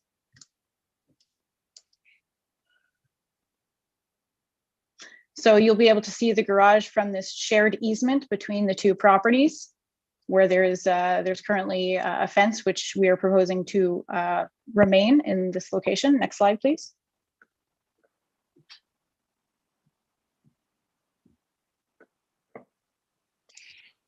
This presents just an overall context of the urban area of this particular neighborhood. Obviously, there's no impact to the street other than to when you look down the driveway, you'll see a detached garage instead of a fence and loading area. Next slide, please. These are other properties within the vicinity that have rear accessory structures, some of which are built right to the property line or very close to the property line. Next slide, please. So here's an elevation of what the garage will look like facing the street between the two properties. You can skip the next slide because it simply shows the breakdown of zoning to the site plan. It's right after this one. So this is the updated site plan that we had submitted just today, which is proposing to maintain the existing fence, which actually exists on my client's property, and to seek a variance of 0.2 meters instead of a 0 meter reduction in setback. It's noted that this reduction poses no undue adverse impacts on either views, privacy, or light. The proposed garages are compatible with the surrounding uses as they comply with all other applicable provisions for accessory structures. And if you can move to slide, well, the next slide shows some more elevations, but if you can move to slide 16, addressing comments, that would be helpful. Thank you very much. Given the conversations with the owner of Shoppers Lands, the fence is to remain, understanding that it's part of their screening requirements for site plan control. We note this fence was actually constructed on the residential properties. It's about 7 to 8 inches on the residential properties. So this means that even if the proposed garages were to meet that 0.6 meter setback from the rear lot line for maintenance purposes, the purpose of that space would be unachievable due to the fence being encroaching into that space. For this reason, steel siding was chosen as it will last for the lifespan of the proposed garage. We are proposing to construct it up to the fence, but the fence will maintain its position where it is. And the distance of 0.2 meters from the property line will be allowed to gain as much space as possible on the actual usable part of my client's lands. Again, to address the intent and purpose of that 0.6 meter being for maintenance, they're proposing a 29 grade fire resistive steel, which is noted on the elevations and will be tied to the approval. We note that this product specifically that's being chosen has a 40-year warranty, so it's being chosen because it has no maintenance. The reduced rear yard setback will maximize the outdoor space, provide greater separation between the garage and the house on a small lot. It'll provide adequate space for vehicular movement. It won't encroach onto the easement. And the variance will allow for more space and functionality to be accomplished. Pushing this garage structure, into the usable space, even by a little bit, it really impacts these residential lots. And it's not considered to be good planning in this sense for the sole purpose of a small, unusable amount of space that can't be used for maintenance due to the encroachment of the fence that exists there today. The semi-detached garage will protect vehicles from dust, damage, and smells emitted by the garbage area, and the overall structure will offer better buffering between those two uses. So we're amending the variance from 0 meters to 0.2 meters to provide shoppers with that comfort. And this took place after their letter was submitted. We had engaged them in conversations and welcomed further conversation until we had noted that they had submitted the letter. In light of that letter, we adjusted our setback to 0.2 meters so that the fence could remain and the shopper's property would be unimpacted. So in conclusion, this variance, in our opinion, is minor and that the garage can be constructed at a reduced setback without impacting the adjacent uses or the subject lots themselves. It'll be constructed solely and entirely on my client's lands without the use of the shopper's lands whatsoever. The fence will remain and not impacted. The intent and purpose, as I mentioned, for the 0.6 accessory structure, such as a garage, is solely for maintenance. And we note that if the garage were constructed at the 0.6 setback, the intent and purpose of that provision could not be achieved by this space due to the encroachment of the fence anyway. As such, it's proposed that the garage be constructed up to the fence using material that requires no maintenance, which is what is shown on the elevations. And this materiality would satisfy the intent and purpose with regards to that setback and ensuring the garage is maintained by virtue of its not needing to be maintained. The variance is suitable for the use of the land, given its residential and accessory residential uses are permitted in this zone. In essence, we feel that providing the full 0.6 meter setback would offer no benefit and would unnecessarily take away from the usable rear yard space of my client's lands. And the proposed variance, in our opinion, does meet the 4 tests as provided. We welcome all comments and feedback from the committee. And as I mentioned, Mr. Scott Gilmore is available for questions as well. And he's also a contractor, so he's very versed in the construction components of this proposal. Could we see the picture of the property with the fence, either this from the shopper side or from the Euclid side, please? I have an aerial, which is slide 15, if it can be displayed.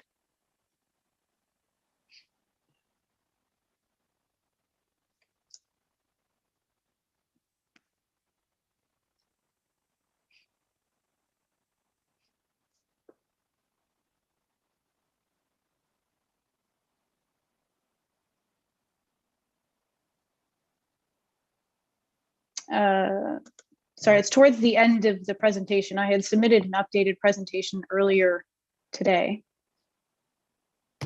Yes, 77, sorry, there you go. So you can see the faint gray line and the 2 arrows pointing to the fence. And actually it's difficult to see, but even when you put on the Geo Ottawa fence layer, it shows the fence on the residential properties, not on the shopper's site. And who built the fence? Shoppers had to build it as part of their construction when they did the site plan. It's, I believe, a noise barrier, or it's intended to be a noise barrier due to so you can actually see that the garbage area right in that little inset right below the red measurement line. So they built a noise barrier not on their property. Correct. And at the time, the owners, so the owner at 22 Euclid didn't live there at the time. The owner at 20 Euclid was aware. Essentially, the contractors at the time told him there used to be a fence that I believe was on the property line. And then whenever they developed this with the retaining wall, they simply put the new fence behind, like deeper into the residential lots. I'm assuming because of this retaining wall, perhaps. I'm not sure, obviously, what the circumstances were at the time, but it resulted in the fence being on the residential lands. That fence is built on top of the retaining wall? It is. So the retaining wall you can see from the shopper site, but not from the residential lots because they're raised in grade. So shoppers built that retaining wall on their neighbor's property as well. I don't, so I believe the fence is inset from the retaining wall, because the retaining wall probably could not be, the posts themselves can't be set into on top of the retaining wall. So it's inset a little bit, but I would suspect correctly that the retaining wall is at least partly on my client's lands. An as-built survey would obviously clarify that, but again, that's a very costly component for a proposed semi-detached garage, going from a 0.6 meter setback to a 0.2 meter setback. So, yeah. And who is responsible for the maintenance of that fence? Shoppers, given that it's part of their site plan control, would be responsible for the maintenance of the fence. So they would have to go onto our client's. Not on their property. It's that on is the true. neighbor's property on Euclid Avenue. How can they be responsible for the maintenance of the fence when it's not on their land? It did form part of their site plan, as I'm familiar with. The client, I'm sure, would be willing to maintain that fence. Ends at that yellow line. They don't have any Correct. responsibility for the properties to the north. So the client, I can likely safely say, I mean, he can confirm he's on the call, but if he needed to maintain that fence, he could. I believe it should be the action of Shoppers to maintain the fence, but if the fence is in disrepair and it needs to be maintained and no one's doing it, I imagine my client would potentially take that upon himself. Okay, thank you. Ms. McLean, you had a question? Thank you, Mr. Chair. Just some comments and questions. We're dealing with very old survey plans, and I guess it would be helpful to have an up-to-date survey plan to show the location of that new fence. But does the site plan that we have on file reflect all the structures that are in the rear yard of the existing homes? And do we have a photo of those rear yards? So you can see through you, Mr. Chair, on the fence location plan is also the aerial of the two properties. The site plan prepared by the client does not show all the structures. The other structure on 22 Euclid, I believe, is to be demolished to account for the proposed semi-detached garage. So it would have been helpful to know what else is in that rear yard. But the other question I have is, why can't the garage be moved up to the edge of that existing right-of-way? And what is that area between the proposed front wall of the garage and the edge of the right-of-way? Perhaps if we move to the site plan within the presentation.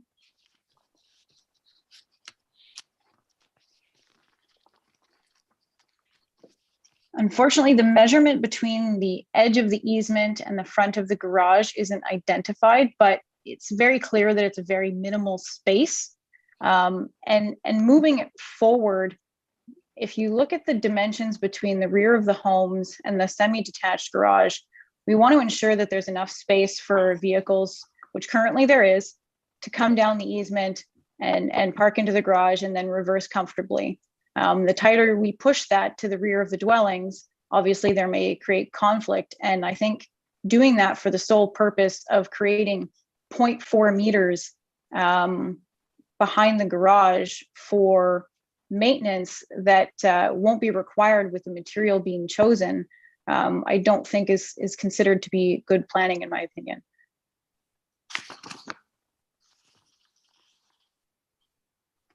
Okay, thank you. Ms. Oak-Sharon, you had a question? Thank you, Mr. Chair. So I understand why, given the materials that you're going to be using, that you're not concerned about maintaining the garage, but there may be necessary repairs or maintenance to the fence itself. And I don't know, how do you see that taking place if the garage is built practically right on the fence? If, for example, the fence had to be replaced, I mean, the condition would be, especially if, let's say, it had been constructed on the property line or even slightly inset to the property line, I don't imagine shoppers would be accessing my client's lands, because that was the concern that they had the other way around. So I would assume that they would repair the fence from their side, being that it's a fence and it wouldn't have any deeper component to it beyond the one, you know what I mean? It's a linear piece as opposed to a structure. And if my client needed to assist with those repairs because it is on his lands, I think he would be comfortable with that. And there will be some space between the rear of the garage and the fence a little bit. But I would assume the majority of the fence repair, it would need to be taken place from the shopper side, which would be the normal condition. And nothing could get stuck in between the garage and the fence, or some other kind of maintenance issue that would happen between the two elements. I think there will be less concern with a reduced space than if there was a slightly bigger space of 0.4 meters or whatever it ends up being, that may end up having garbage in there, potentially from either the commercial site or just what have you. Essentially, it would be an unusable space. And if it can be constructed up to the fence, as my client indicates that it will be constructed, it can be constructed solely and completely on his lands without the need for maintenance. And Shoppers is to maintain the fence from their side. This unusable space between could likely just cause more issues than if it weren't, than the other way around. Do you have any close-ups of the fence? Just so we can. I tried to zoom in further on Geo Ottawa, but it doesn't allow me to get any closer than that. However, you can see the fence on slide 5 for me, but it would be right after it's called image of sites. There you go. So you can see the fence there. So it's and the rear wall of Shoppers, which is right there as well. It's quite close to the space. And it's made out of wood. It is. And it's just straight up and down panels. There are horizontal boards on the Shopper side, but it would be very easily maintained from the Shopper's property. Okay, thank you. Any other questions from the members on this application? Ms. McLean. Can we see a rear elevation of the garage? I'm just wondering about the overhang.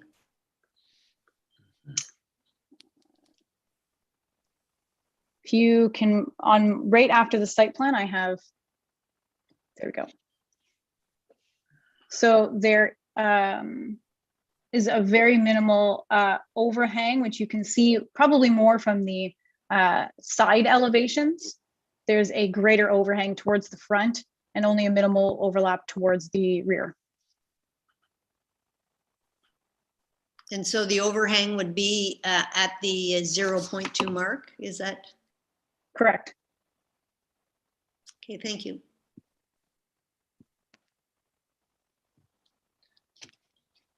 Okay. Any other questions or comments from the members on this? Mr. Quigg, you have further comment? I just wanted to add, Mr. Chair, members of the committee, that the proposed garage will have a gutter system that will redirect all stormwater towards my client's lands and then out to Euclid Avenue. I believe currently the existing asphalt is not graded entirely well, and there is some stormwater runoff that goes towards I believe the Shoppers site. So with the proposed garage and the redirection of stormwater, it'll probably help the maintenance and longevity of the fence and the retaining wall. Yeah, and just to be clear, Ms. McQuigg, the 0.2 meter separation distance between the fence and this garage is between the fence and the roof of the garage, not the wall of the garage? The 0.2 meters is from the property line to the end to the overhang of the garage. So the wall of the garage is further than 0.2 meters from the fence, therefore. By a few inches, yes. Okay, how many inches? I would have to defer that question to the owner who also designed the structure. Mr. Scott Gilmore should be on the line. Mr. Gilmore. Mr. Chair, the overhang's drawn in, I believe, at 3 inches. Okay. All right. All right. Thank you very much. I think we're going to need to further discuss this amongst ourselves. So we'll reserve on this application, and you'll receive your the decision from us in 10 days. Thank you very much for your presentations. Thank you, Mr. Chair.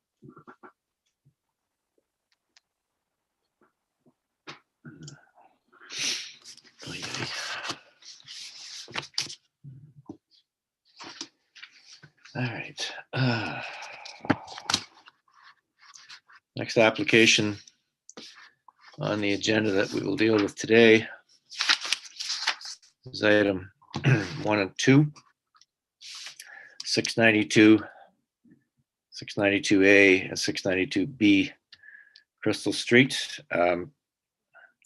These are consents to subdivide the property into 2 separate parcels of land, proposed to demolish the existing dwelling and to construct a semi-detached dwelling on the property. And there are minor variances as well to permit reduced lot widths and lot areas. And it is proposed to demolish the existing dwelling and to construct a semi-detached dwelling on the property. The planning department has no apparent issues with this application. They are in agreement with it, and if they would please just well, actually, first of all, we'll get the agent online and go through that part of the agenda first. Sorry about that.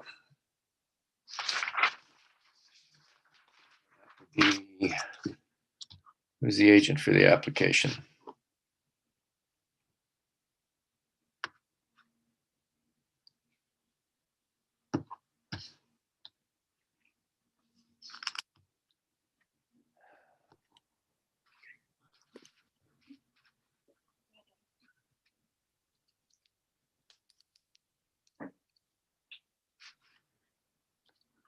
Either the agent or the owner there, please. Hello, Mr. Chairman, my name is Tal Alhaj. I'm the agent of the owner. Okay. And the owner also himself, he's also attending. Okay. Also, my Hussein Maki from our office also present. He will be also presenting. All right, Mr. Alhaj, we'll just administer the oath. Do you solemnly swear or affirm that the notice provided to you as part of the application process and by the committee was posted at the property to which the application applies for the prescribed number of days before the hearing and clearly visible and legible during the entirety of that time? Yes, I do. Okay. To get back to the planning department, if the planning department can kindly articulate their position on this application, that would be appreciated. Yes, Mr. Chair. The planning department has reviewed these applications, and we have no concerns with the proposal. As I believe I have noted before at prior committee hearings, our general rule of thumb when assessing a request for reduced lot sizes, be it for area or for width, is to judge whether the development as proposed can meet the majority of other other zoning provisions. In this case, it appears that they have. One issue we did flag had to do with the projection of the front steps into the front yard, slightly more than normally permitted. Okay. In discussing this with the applicant, we came to an agreement that the issue could be resolved without seeking an additional variance. So that's something they will fix prior to seeking building permit. Besides that, in terms of the consent, in terms of the proposed residential use, this being an R2 zone, semi-detached dwellings are permitted, and as per the direction of the official plan, the city is encouraged to support intensification where it's proposed. Thank you. Are you so you're confident that this application represents compatible development for this particular neighborhood? Yes, sir. Okay. All right, Mr. Wilder, briefly. Thank you, Mr. Nadeau. Just a few questions. You obviously read the rationale, the background provided by the applicant. The agent indicated that the proposed construction will consist of a reverse driveway and garage. He notes that although it's understood that a reverse driveway design is not recommended, the clients have been informed of the potential associated risks. You know, from a aerial, I looked at the street, and this is going to set a bit of a precedent here. I guess you've seen the streetscape here by having this reverse drive. In terms of the character of the street, certainly this deviates from, in my mind, what exists elsewhere on the street.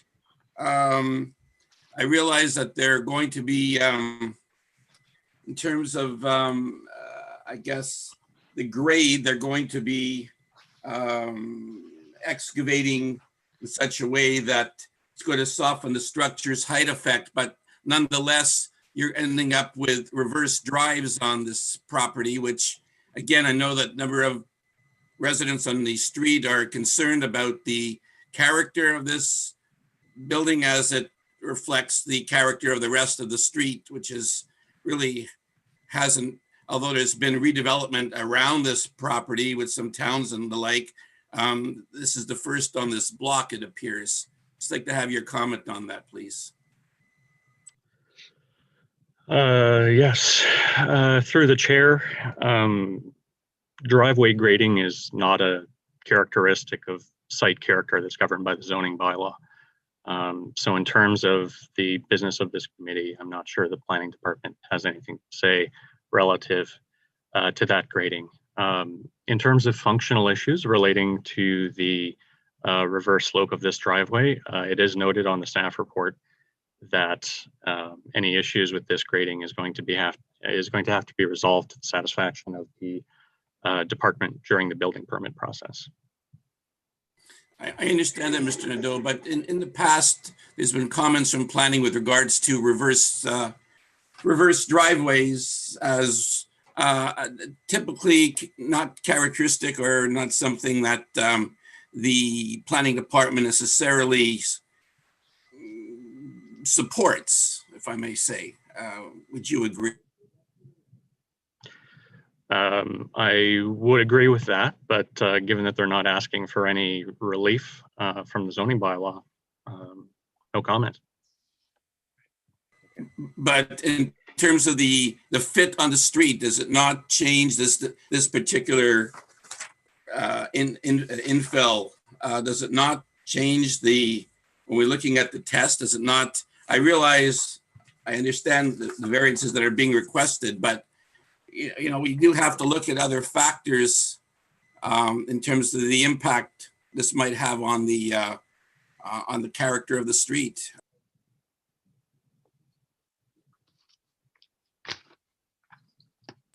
Thank you. The grading of the proposed driveway has no bearing on the size of the proposed lots. Right. All right, thank you, Mr. Nadeau. Mr. Wilder.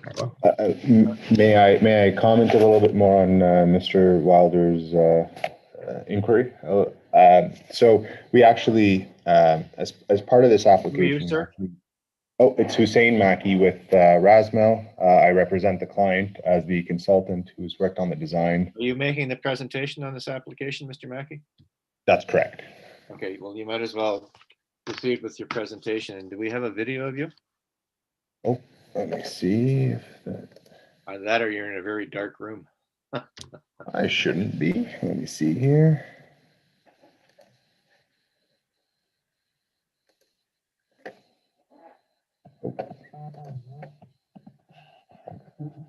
It's not working.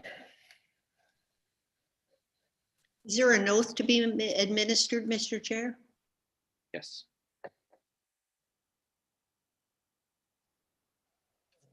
Sorry, I'm having some technical difficulties here.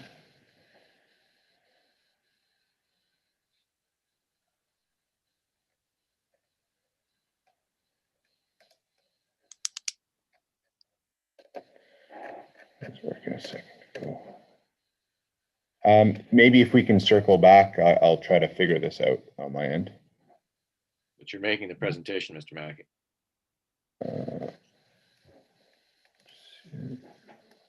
Well, if we have to suffice with audio, we will. I apologize for that. I don't know what's going on here.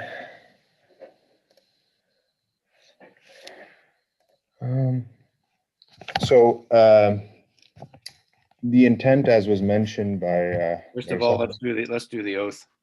You solemnly swear or affirm that the notice provided to you as part of the application process and by the committee was posted at the property to which the application applies for the prescribed number of days before the hearing and clearly visible and legible during the entirety of that time. I do. Okay, please proceed. So, as previously mentioned, the intent of this application is to propose the demolition of the existing single dwelling bungalow unit on 692 Crystal and replacing it with two single dwelling semi-detached residential units. As part of this application, we are requesting variance from the zoning bylaw on the area as well as the widths of the lot. The required area is 270 square meters. The provided area is 233.6 square meters. The minimum lot width is 9 meters and the proposed is 7.6 meters. We were able to meet all required setbacks, height, as well as landscaping requirements set out in the bylaw, which, in our humble opinion, means that the proposed building will not be out of place and will integrate well into the fabric of the neighborhood. It also, for the benefit of the neighbors who are listening to this application, your side yard setbacks are how many meters? 1.5. And the front and rear setbacks are? The front setback is 6 meters and the rear yard setback is 25.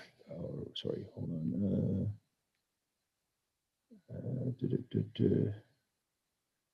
Building height is 8 meters. Corner, no, we don't have the corner yard setback. It's go to the site plan. Sorry about that. It's 8.6 meters. And that's the closest point to the rear property line because this is an irregularly shaped lot. Correct. Okay, and the height of the proposed dwelling will be 8 meters. This is a flat roof dwelling, I take it? Correct, to the top of the parapet. So that will be 8 meters from the grade as determined by the 4 points on the lot where you measure grade from? Correct, the average grade, yeah. Okay, all right, please proceed.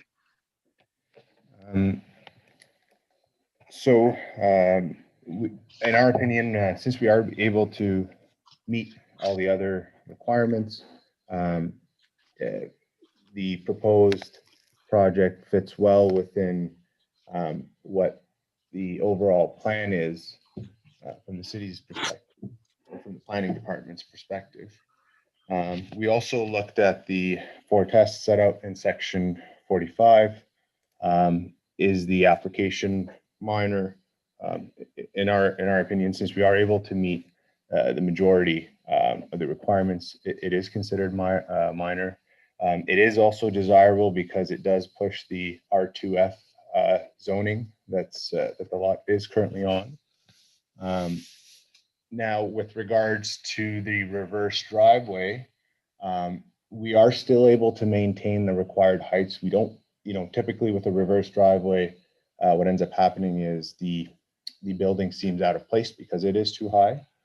In this case, we were able to soften that with the grading as well as maintaining the required height of the building. And this also is in conformance with increasing the densification of the neighborhood.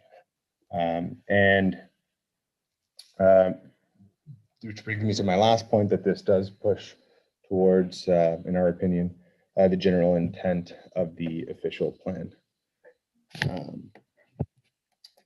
And that's the rendering that we were able to provide. To comment on the steps, there was a bit of just a misunderstanding on our end because of the grading and the reverse driveway, that those steps are considered part of level 2, not part of level 1.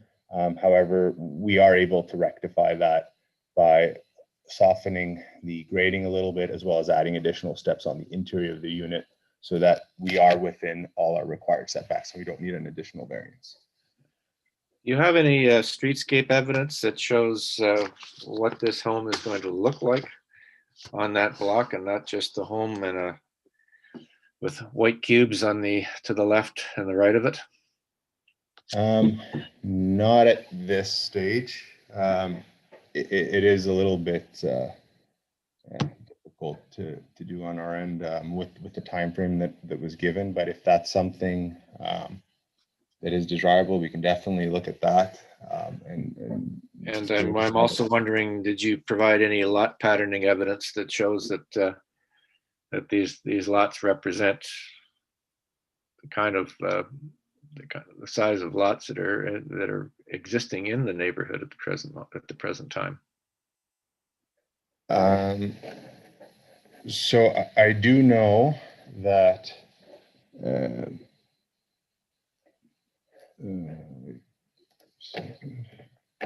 that graphic there, if that can be blown up, that does show property lines. Yes.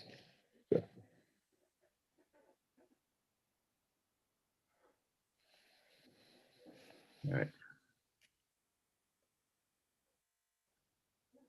And I should add that 702 and 704 Crystal are bungalow semi-detached units existing.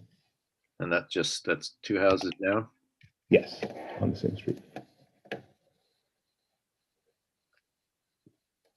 There's also a townhome development on Bermuda, which is just north, which covers 905 through 911 Bermuda. All right. And those lot sizes are close to the lot dimensions are close to what you're proposing? I believe actually on the townhouse side, they are less. They are 7 meters. The townhouse lots are 7 meters? Yes, the interior one's 905, I believe, is 7 meters. And the semi bungalow to the south of your applicant's property, the lot width there is what? I know 704 is smaller. I can confirm the exact lot width there, but I believe it's fairly close to our size. All right. So how is this a desirable, appropriate use of the land in this neighborhood, Mr. Mackey? Well, to give a bit of background, my clients actually bought this house with the intent of renovating, and they are brothers. So one of the brothers was going to live on the main floor. A separate entrance and a duplex was going to be created, so that the other brother would live in the basement level. They did discover that the existing foundation needed significant work, so they had reverted to this proposal here, whereby they're able to obtain financing and each have their own residential dwelling. So, in our opinion, with the rising costs of real estate, this would definitely benefit my clients greatly in their ability to tackle on a project together. I asked you how this was appropriate or desirable use of the land. Oh, desirable use. Not whether or not your clients would benefit from it. Apologies for that. That's one of the 4 tests, by the way. Correct. It does meet the zoning requirement, the R2F zoning, and it does push for that use of the lot as it was intended under the zoning planning. And you contend that this application meets the intended purpose of the official plan as well? Correct. How? Well, this is one of the few remaining areas that's close to the downtown, or relatively close, that still needs to see that additional intensification of residents, increasing the density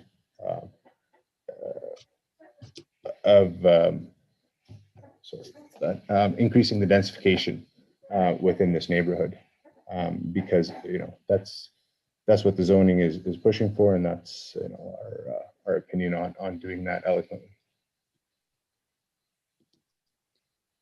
Okay. Out of curiosity, was there any sort of public meeting held in advance of this hearing to discuss your proposal with nearby residents? Yes, there was. There was an invite sent out to the residents, I believe on Friday, if my partner Tal there can confirm. On Friday. When did you file your application? The application was filed I believe in December. You've had months to talk to the neighbors, and you send them an application, send them a notice of meeting on Friday before a hearing? No, sorry, the meeting was held on Friday. And what came out of that discussion? I believe it was just a bit of a misunderstanding on, because our office did not send out that request for meeting. There was just some misunderstandings on what we intended on, or what we were applying for in terms of a development. So we were just aimed at clarifying those questions that the residents had. And the final result of that meeting was what? The residents are still opposed, the residents are in support? I believe there's a bit of a mixed opinion on that. How many of the neighbors were there by that, but just out of curiosity? I'm gonna have to ask my partner Tal, because I didn't attend that meeting. I just got the debrief from him. I would say 4 or 5 couples. These are immediately adjacent neighbors? Some of which, yes, and some across the street, a few properties down. Okay, thank you. Ms. McLean, you had a question? Thank you, Mr. Chair. I'd just like to ask planning, Mr. Nadeau, and your remark about the rule of thumb. So the proposal comes in to create infill lots, and the rule of thumb is that if the building complies with all the setback requirements, then planning is okay with that. And I'm going to just refer to the official plan policies on infill, and when it talks about design and compatibility, and that the existing design should take into consideration facade and roofline articulation, color and materials, and that this should be evaluated at the time of the infill. So I'm a little concerned that if the new development complies with the zoning bylaw, but is a flat roof, square box development, that a more slope roof development might be more compatible with the area. Does planning look at that, or do they just say, no, it complies and we have no concerns? Zoning compliance with provisions other than lot size and lot area are certainly considered. They are not, of course, the only consideration that the department has.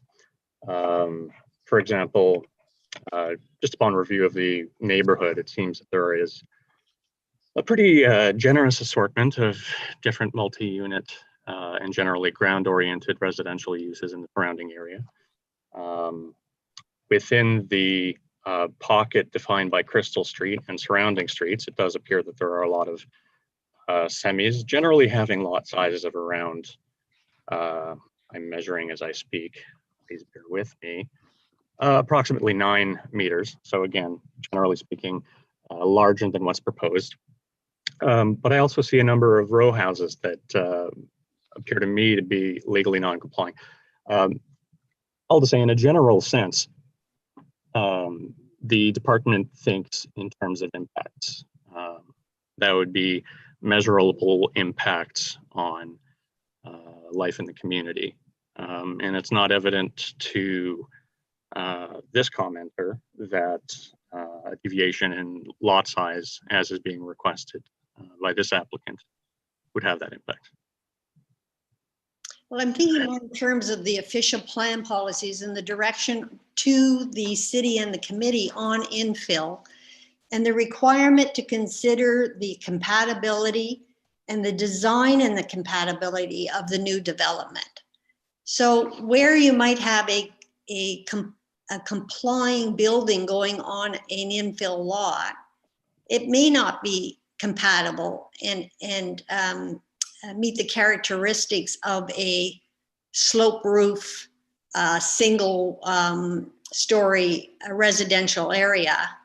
And I'm just struggling with whether or not we have to look at the development plans and how they fit. And to me, that's what the infill policies of the official plan are directing us to do. Not just lot width and lot size and how they fit in the neighborhood, but also the development that's going on those reduced lot widths and lot area, or the newly created lots. And hence our mandatory requirement for the plans. And I'm just confused on planning's rule of thumb that if it complies, it's okay. And what I want to suggest to you that a flat roofed structure may not be compatible as compared to maybe a slope roof, but I understand planning are saying we don't really look at that. We're just looking at if it complies or not. Am I right there? Or? We look at whether it complies, and we look at qualitative components of the request for sure, but it's not clear to me what the facade or what the slope of the proposed roof has to do with the requested variances having to do with lot area, lot width, or the consent. Except that the official plan says that if you're creating infill, which we're doing here today, we're creating infill, you have to look at the design and you have to look at the development and make sure it fits. And part of that design function is facade, roof line, colors, materials. So I just, that's the part I'm struggling with. And so I'll leave it at that, but to the applicant, I think you need to demonstrate to us how you say it integrates well the new development. You have to demonstrate that to us. So a streetscape showing the new proposal in amongst the existing dwellings that are on the street, and demonstrate how well this will integrate into that neighborhood. So I'll leave that as well. Mr. Mackey?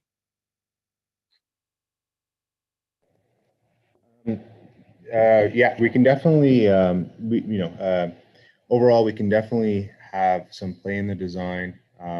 That's partly why we wanted to see if some of the inputs from the residents were going to be more about the design aspect of our proposal. It turns out, I believe most of the comments we got back was about the height and the fact that the proposal is a semi-detached. We will definitely look at integrating all that into a streetscape, and we can provide that additional information. We just need a bit more time, I guess, to do that, and prove that it does integrate well with the rest of the neighborhood. Ms. Oakshire? Thank you. I just wanted to ask if the applicant could clarify the number of units. I believe it's 4 units. Is that correct? No, it's only 2. There's no secondary dwelling units. That's correct. There is not a secondary dwelling unit.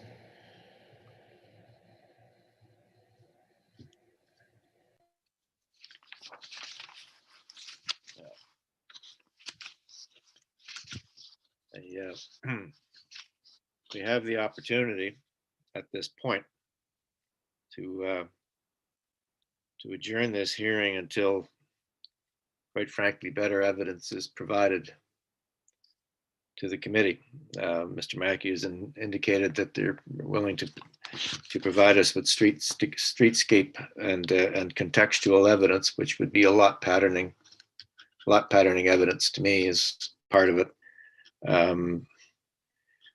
And quite frankly, I don't know how the rest of the members of the committee feel, but I'd be more comfortable dealing with a more complete information package in front of me. And I'd also, quite frankly, be a lot happier to have a better articulation of how this proposal meets the 4 tests of the Planning Act, which is what we use to make our decision on whether a proposal is granted or denied. So, Mr. Mackey, would you be prepared to adjourn this hearing until, I don't know, Mr. Deputy Secretary Treasurer, do we have space on the April 7th hearing? Mr. Chair, although we've added a few more today, we are still adding applications to that agenda, so it might be we still have space. Yes. Okay. So, Mr. Mackey, we can do this, give you some extra time, and quite frankly, I think another meeting with the neighbors would be of great use, because, well, in my experience, as someone who ran a community association for 31 years and was the chair of the Zoning and Development Committee, and was personally involved in approximately 50 applications like this in my neighborhood since 1985. The public consultation aspect of this is very, very important, and a lot of issues were resolved by sitting down with the neighbors and having, quite frankly, at times brutally frank discussions about what was being proposed for a particular site in my community. So, we can proceed if you think that what you provided with us with is adequate, or we can put this on hold for 3 weeks and allow you to go out and come back to us with an enhanced information package, which will certainly help this committee make a decision. I would appreciate the additional time to provide an opportunity to meet again with the neighbors and have a bit more information. So, yes. Mr. Wilder? Thank you to the agent. I would like to see a streetscape analysis looking at both sides of, I'd like to see further, Crystal's a very short block between Bermuda and Charleswood. I'm not so much concerned about those 4 townhomes on the far side of Bermuda. I'm more concerned about the impact this is going to have basically on Crystal down to Charleswood. Obviously on the opposite side on Crystal, it looks to me as though those 6 lots are all singles. Granted, I realize that there's some semis from 696 to 704 Crystal adjacent to this property with singles on the other side. So I'd like to see a streetscape analysis and see how this fits with the flat roof and design to the other properties on the block. Thank you. Noted. And are we agreed, ladies and gentlemen, that we will adjourn this application until the 7th of April? Or yeah. Okay. And Mr. Hanrahan, we will see you then. But I have one request to the planning department before before we meet again on this application, and I don't know if you've got the letter or not, it's a letter from Mr. Parshad, and on page 3 of his letter, he references the, and I'll quote, "The City of Ottawa has already declared to us that the wastewater removal system in place is barely adequate. This has been evidenced by several floods and wastewater backups for residents on the street for which the city has paid to repair the sewer main to resolve." I think we as a panel need to know that we're not going to be approving something which could cause sewer backup in somebody's basement on that street. So if we could have confirmation from the city that the wastewater system is adequate to needs and will handle the extra demand produced by 2 new dwellings on this street, that would be appreciated. Anyway, we will adjourn this, ladies and gentlemen, and we'll get to the meat of it with the public members. And I'm sorry, but we're adjourning, but I think we'll end up with a better process on the 7th of April. So we're adjourned until then on this particular application. Thank you very much.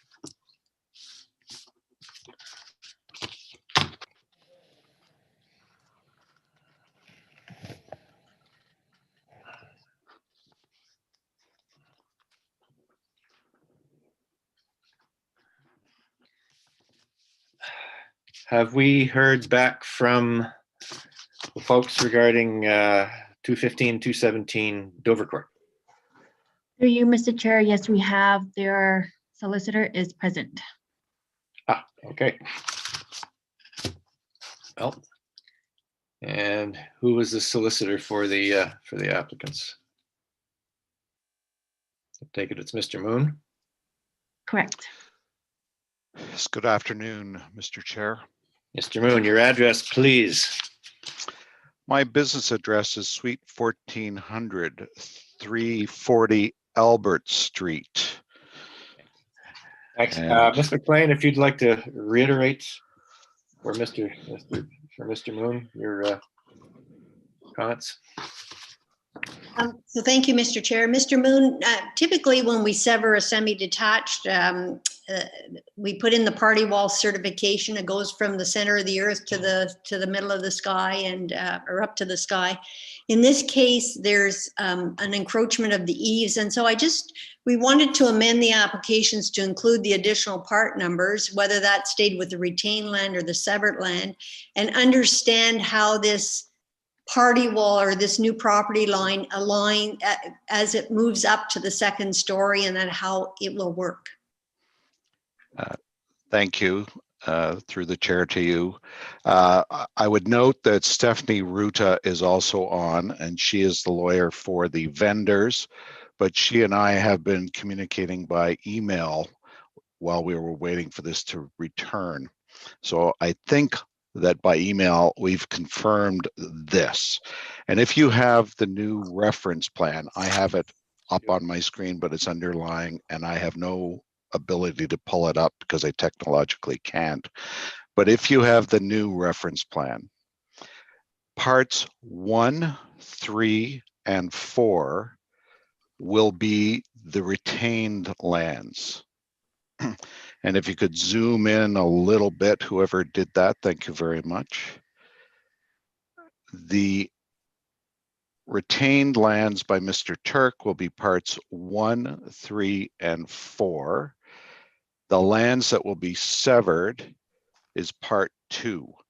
So there's a little bit of a strata plan. The roof of the building at, I believe it's 217 Dovercourt, the retained lands, overhangs the building that's directly affixed to 217, 215.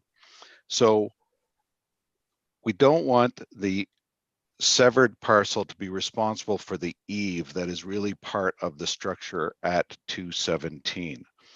Ms. Ruta and I, in fact, I just sent her back, or somebody from this office sent her back, some revisions to the joint use and maintenance agreement that addresses this to make it clear that part 2, 215, the severed lands, have to allow Part 1, the 217 lands, access to their land so they can maintain the overhanging eave and part of the roof that's represented by parts 3 and 4.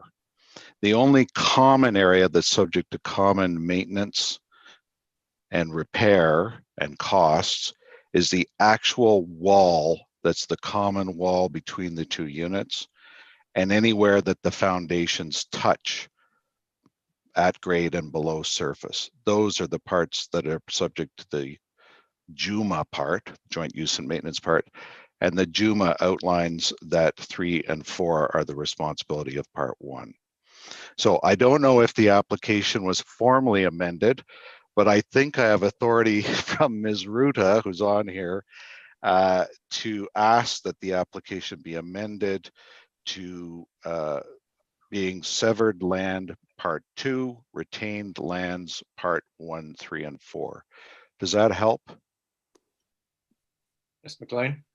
Yes, thank you. I just wondered, had any consideration been given to the owner of Part 2 owning Parts 3 and 4 and providing so that there's more of a straight party wall division, and the owner of Part 2 giving an easement right away over 3 and 4 back to Part 1? Was that a consideration, or am I hearing you that you really didn't want to be responsible for that area?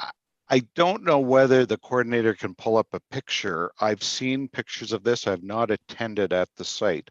But if you look at the cross section, the detail on that reference plan would be somewhat helpful. The actual profile of the Part 2 home, the semi-detached, or it's much lower than that eave. It's not even close to it.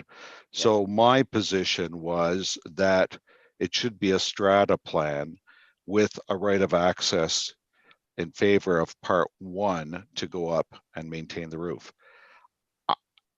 I would defer. Oh, there, you can see that it's, if you look, the house immediately in front of you with the brown door is the retained lands, Part 2. On the left side is the severed lands with its overhanging eave. I defer to you. We could change the JUMA. Just means the lawyers have to redraft it. Whatever gets this through at this hearing, if you want it to be the other way around, I think it's very awkward because, as you see, the roof is coming over. If Part 2 also owns Part 3 and 4, this overhang, it's kind of a strange alignment. I feel more comfortable with 1, 3, 4 being together, but I defer to the committee. I don't think we would make a recommendation at all, but the other consideration would be if the lower unit wanted ever to add a second floor, they wouldn't own the area of that overhang above them. I guess that would be just a comment, but it would be subject to an easement, so they'd still presumably have an issue if they ever wanted to add a second floor. So I'm just going to leave it there. I just needed a better understanding of how this proposal would work. Thank you. Do we have an email on that, Mr. Moon? Committee? Sorry, an email on explaining what you just discussed, or describing what you just discussed regarding ownership. Mr. Chair, so you're asking me to submit a written description of what I just did? So we can, when we make a decision, so that we can get the language correct. Okay, if I could consult with and coordinate that with the vendor's lawyer and the applicant's lawyer, Stephanie Ruta, we could probably have it in later today. Okay. All right. That's sufficient, Ms. McLean, I think. Yes, it just was looking for clarification on how the new plan would work. Thank you. So what we have, our conditions of approval are independent services And we've all already discussed the joint use and maintenance agreement, which has been modified. So this application will be amended to reflect the the particulars of the new R plan and ownership of the four parts properly given. And are we in favor of the approving this application as amended? And we'll wait for the lawyers to send us the email so we can get the language right. Because the last thing we want to do is get that wrong. Thank you very much. On behalf of everybody, the vendor, the purchaser, and the other lawyer, thank you very much. You're very welcome. All right. And that concludes item 11. Thank you very much, ladies and gentlemen. I'm glad you were able to contact your legal teams. Thank you so much. Well, you're welcome. Thanks very much. And I believe that is the end of our agenda. So we will conclude this element and move into the reserved part of the agenda. Thank you.